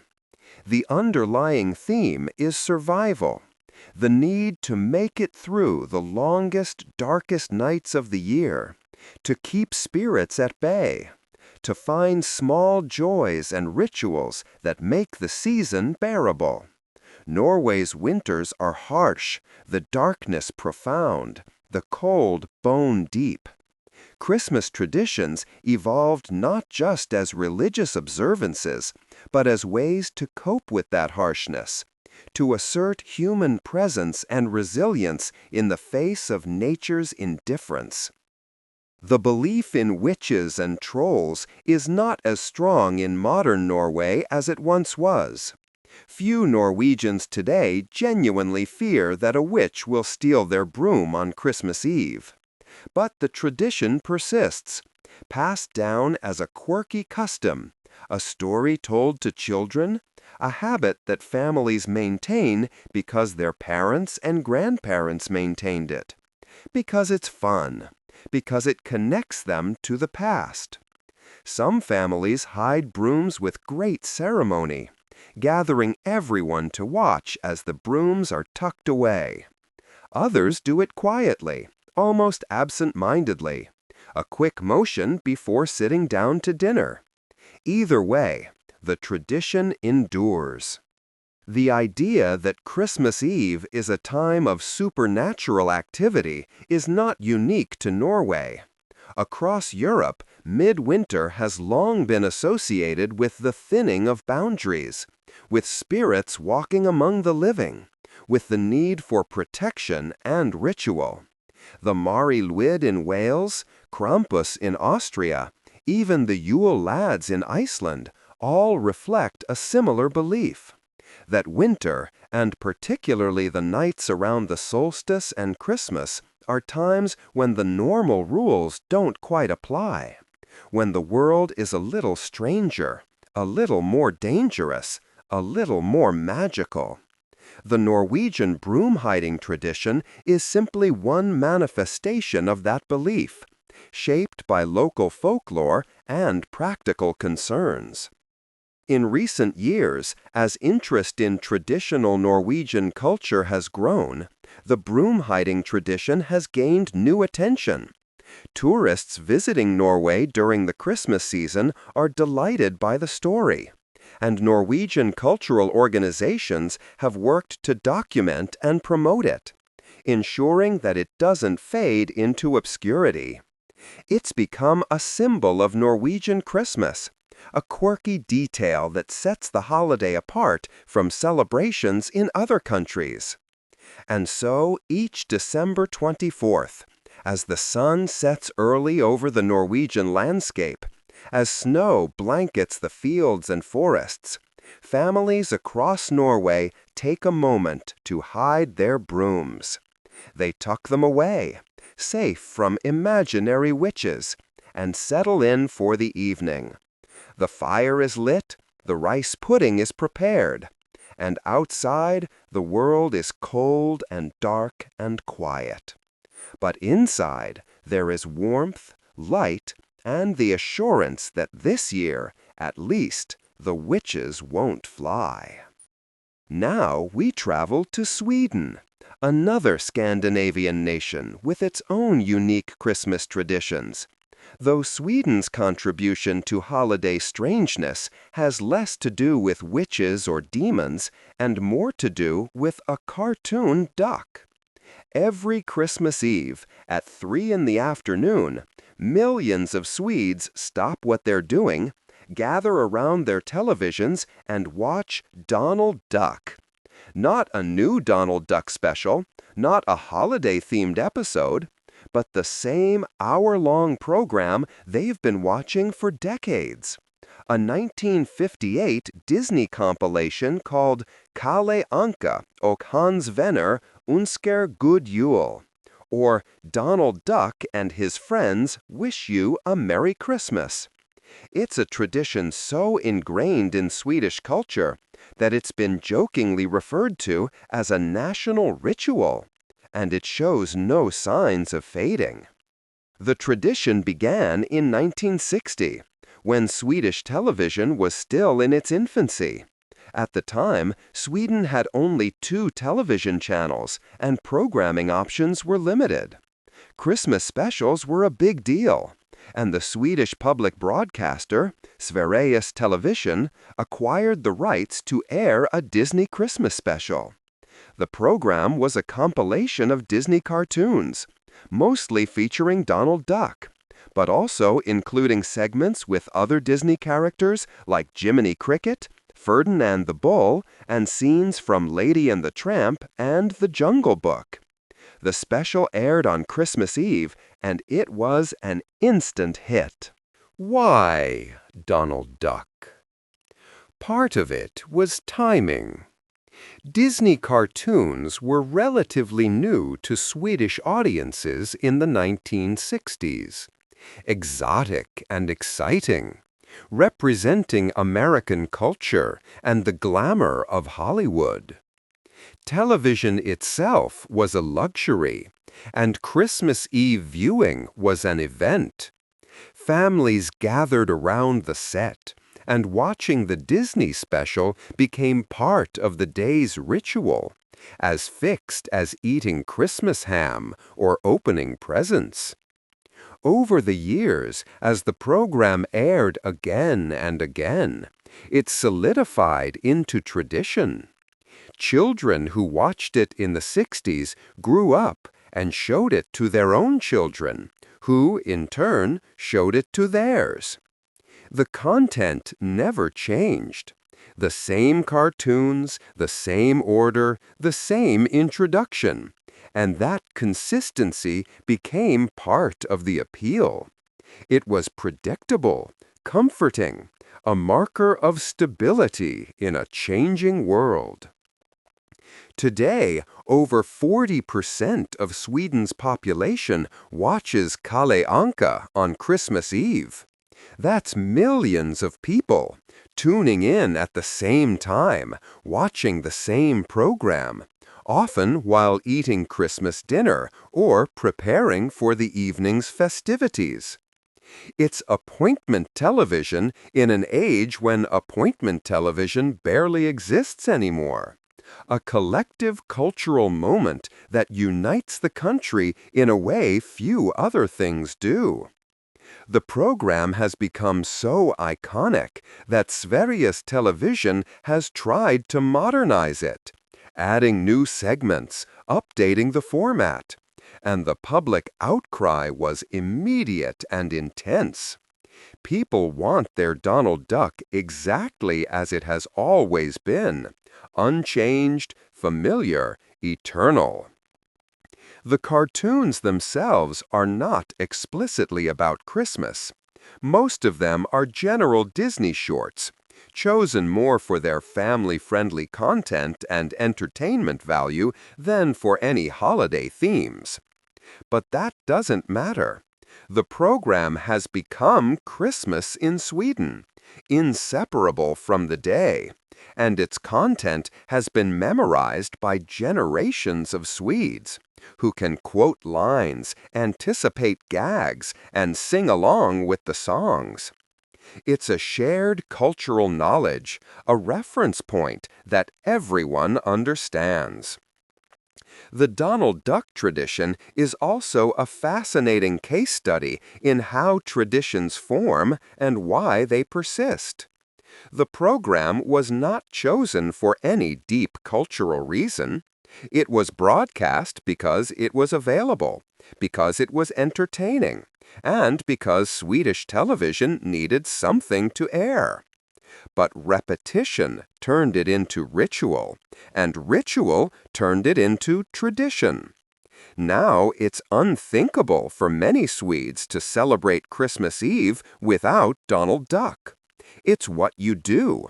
It's what everyone does.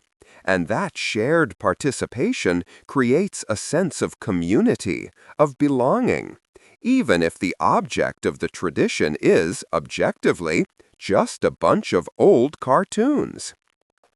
Critics, both in Sweden and abroad, have questioned the tradition. Why dedicate such a significant moment of Christmas Eve to American corporate entertainment? Why Donald Duck of all characters, an irritable, often selfish cartoon known more for his temper tantrums than his holiday spirit? But these criticisms miss the point. Traditions are not rational. They are not chosen based on logic or appropriateness. They emerge, they are practiced, they endure. And in enduring, they gain meaning beyond their original context. Donald Duck is not important because of what he represents, but because of what the act of watching represents. Family, continuity, a moment when everyone pauses and participates in something together. Sweden also has another far more chaotic Christmas tradition, though it's less universally practiced than the Donald Duck viewing. In the city of Gavle, every year since 1966, a giant straw goat is erected in the town square. The Gavle goat, or Gavlebacken, stands over 40 feet tall, made of straw bound over a wooden frame, and it's become a symbol of Swedish Christmas. It's also become a target. Since its first appearance, the Gavle goat has been the victim of repeated arson attacks, vandalism, and theft. It's been burned down, destroyed, or damaged 38 times as of recent counts. The goat has been run over by cars, attacked with flaming arrows, and once a man dressed as Santa Claus and a gingerbread man set it on fire and was arrested. The destruction of the Gavle goat has become a bizarre tradition in itself. A yearly contest between the city, which tries to protect the goat with fences, cameras, and guards, and anonymous vandals who view burning the goat as a point of pride, a rebellious act, a way to participate in the holiday in a decidedly non-traditional way. The goat has inspired copycats around Sweden, with smaller towns erecting their own straw goats, often with the expectation that they too will be targeted. The whole thing is illegal, of course, and the city of Gavle spends significant resources trying to prevent the goat's destruction. But there's also a grudging acceptance that the goat's vulnerability is part of its identity. A goat that survives the season is noteworthy. A goat that burns is expected. The origins of the Gavle goat are rooted in older Swedish traditions. The Yule goat, or Julebock, is a Scandinavian symbol associated with Christmas, dating back to pagan times when goats were connected to the Norse god Thor. In Swedish folklore, the Yule goat was sometimes a gift giver, predating the modern image of Santa Claus. And straw goats have long been used as Christmas decorations in homes and villages. The Gavle goat is simply an oversized version, a way for the city to celebrate its heritage and attract tourists. The fact that it frequently gets burned down is unintended, but has become part of its legend. Together, Donald Duck and the Gavle goat represent two sides of Swedish Christmas: the orderly, the communal, the tradition that everyone participates in peacefully, and the chaotic, the rebellious, the tradition that thrives on disruption. Both are beloved in their own ways. Both are uniquely Swedish, and both are utterly strange to outsiders. But then again, that's the nature of tradition. From the inside, it makes perfect sense. From the outside, it's baffling. Now, let's travel to Central and Eastern Europe, to the Czech Republic and neighboring Slavic countries, where Christmas is not just a time for celebration, but also a time for divination, for peering into the future and trying to discern what fate has in store, particularly when it comes to love, marriage, and prosperity.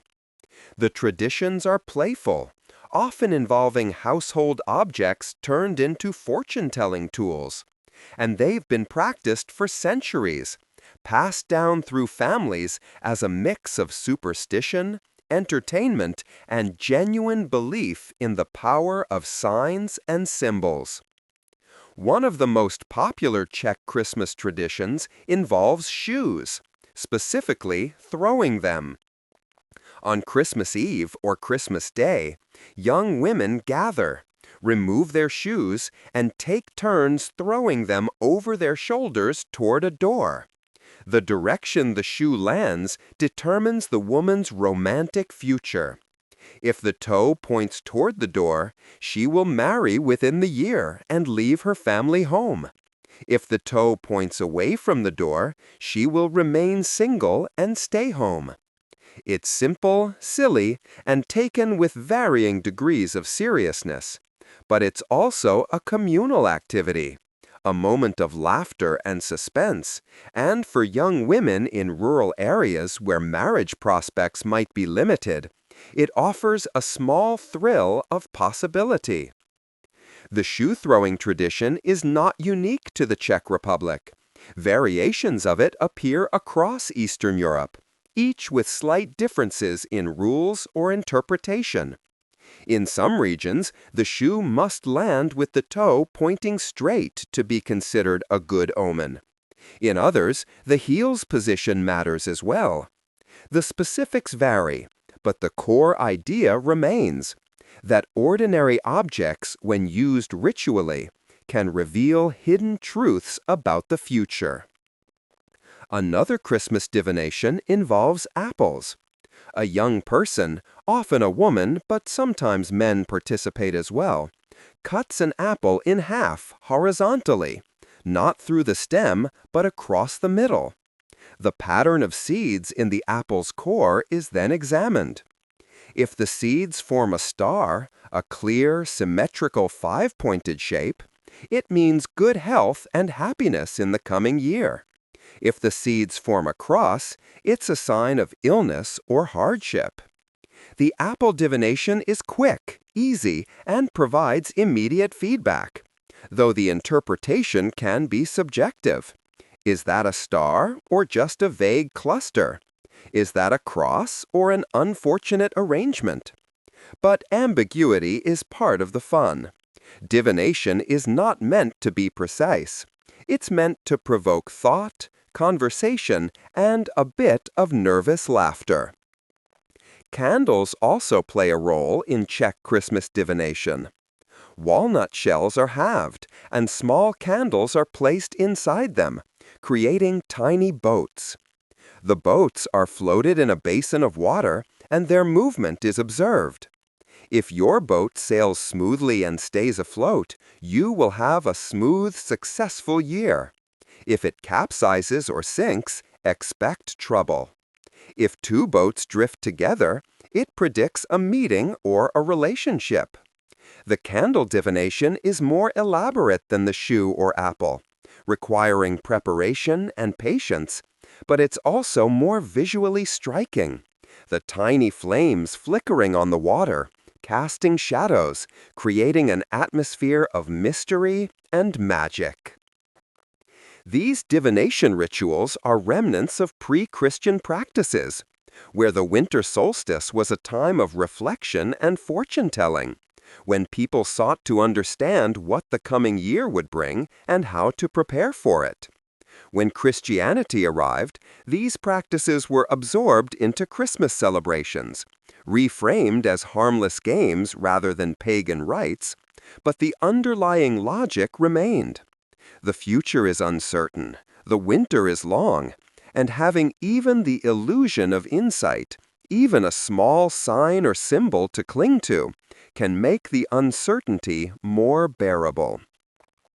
In modern Czech Republic and other Slavic countries, these traditions are practiced with a mix of irony and affection.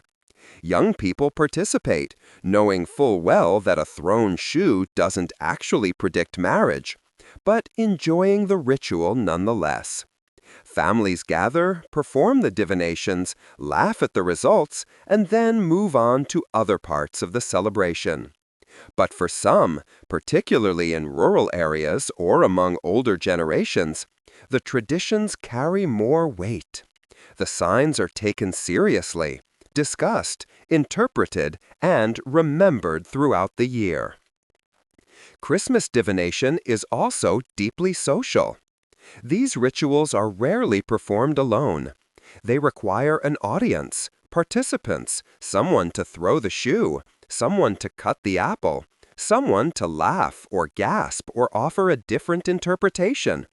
They create moments of shared attention, of suspense, of communal storytelling. And in that way, they serve the same function as any tradition. They bring people together, they create shared memories, and they give structure to the celebration, turning Christmas into not just a day, but an experience, a series of rituals that mark the passage of time and the continuity of culture. Other Slavic Christmas traditions include breaking special wafers, similar to the Ukrainian and Polish practice of sharing oplatki, where families pass around thin, blessed wafers and wish each other well before breaking and eating them. There's also the placing of straw under the tablecloth on Christmas Eve, representing the manger where Jesus was born, and children pulling pieces of straw after the meal to divine the future. Long pieces mean long life, short pieces mean, well, less long life. The logic is rough, but again, precision isn't the point. Participation is. These traditions are also changing.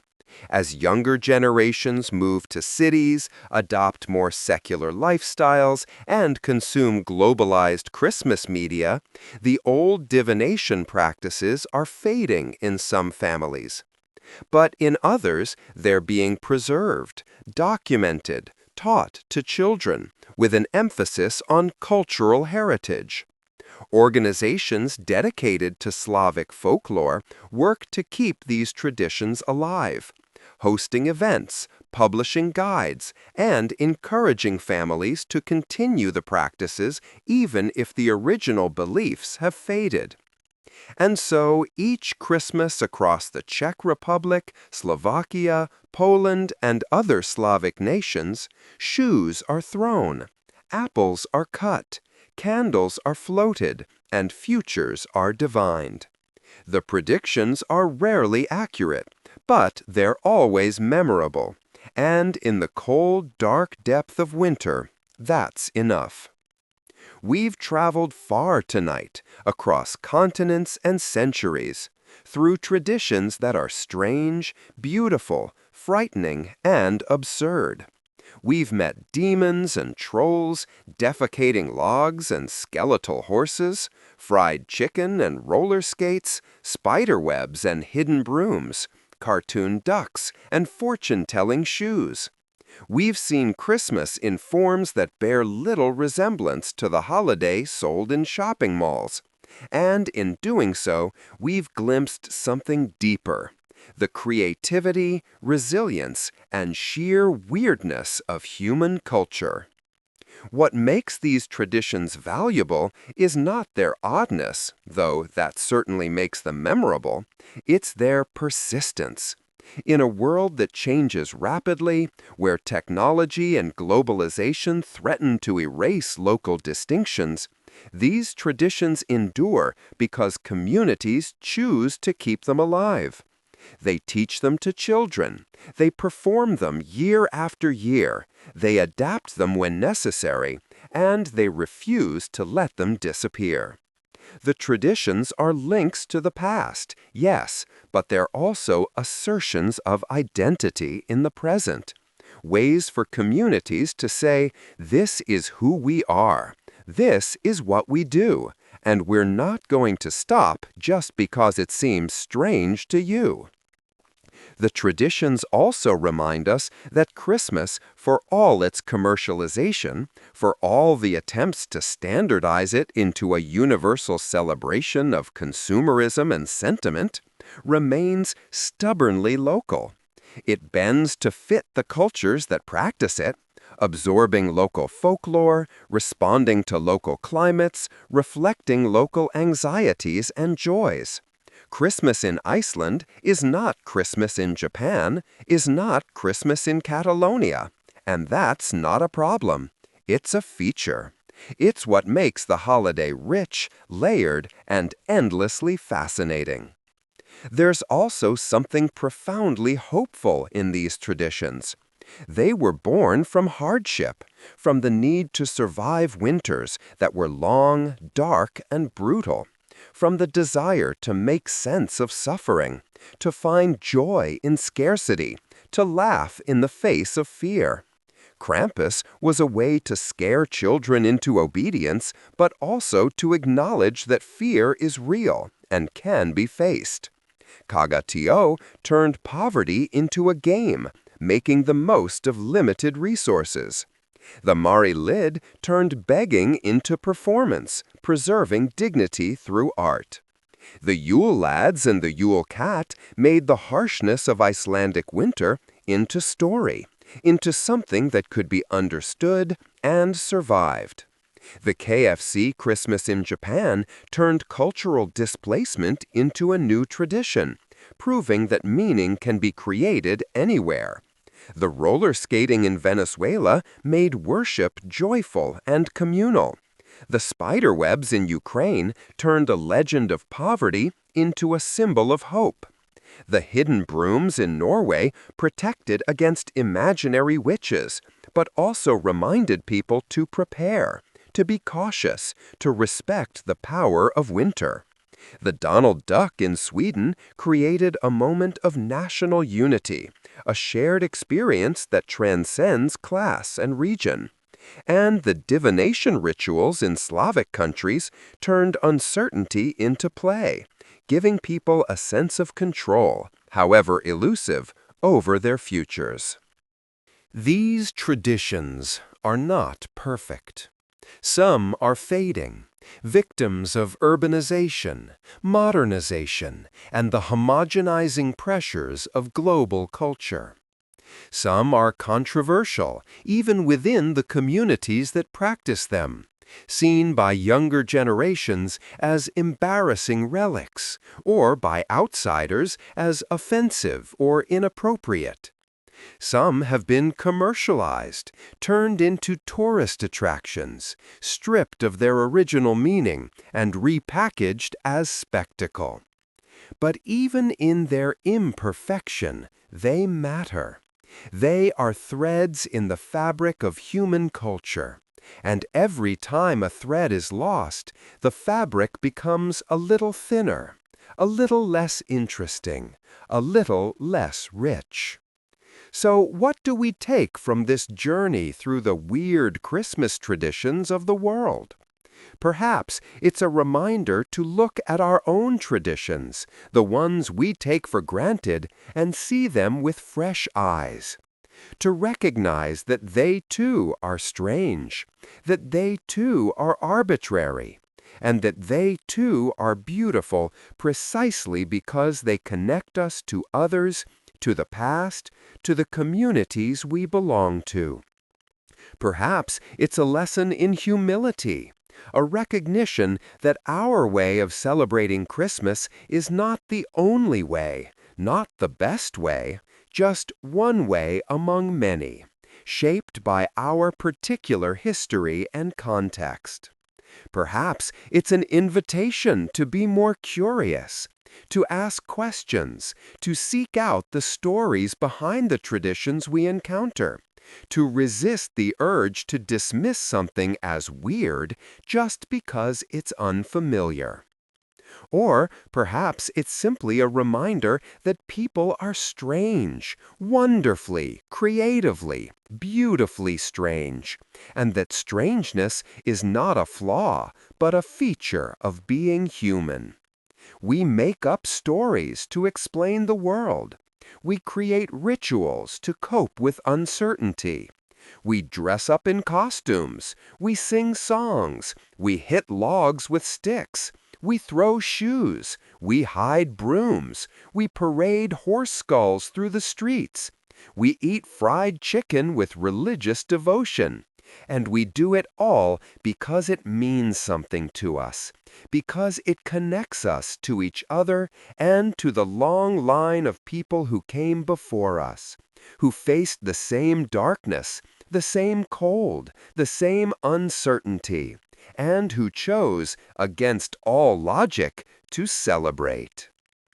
Christmas, in the end, is not about any one tradition. It's about the impulse behind all traditions, the need to mark time, to acknowledge the seasons, to gather together, to light a fire against the darkness, and to insist, however stubbornly, that life is worth celebrating, even when, especially when, it's hard. And so, as you drift off tonight, warmed by the glow of your screen, comforted by the knowledge that somewhere in the world someone is beating a log, someone is arguing with a horse skull, someone is searching for an almond in rice pudding, someone is wondering if their shoe landed the right way, remember this.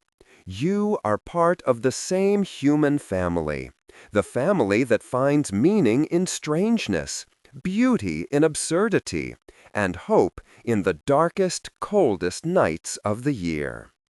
Thank you for joining me on this strange journey through Christmas traditions around the world.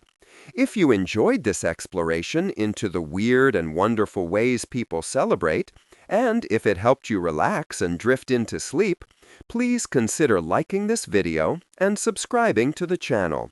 Your support helps us continue bringing you these peaceful historical tales.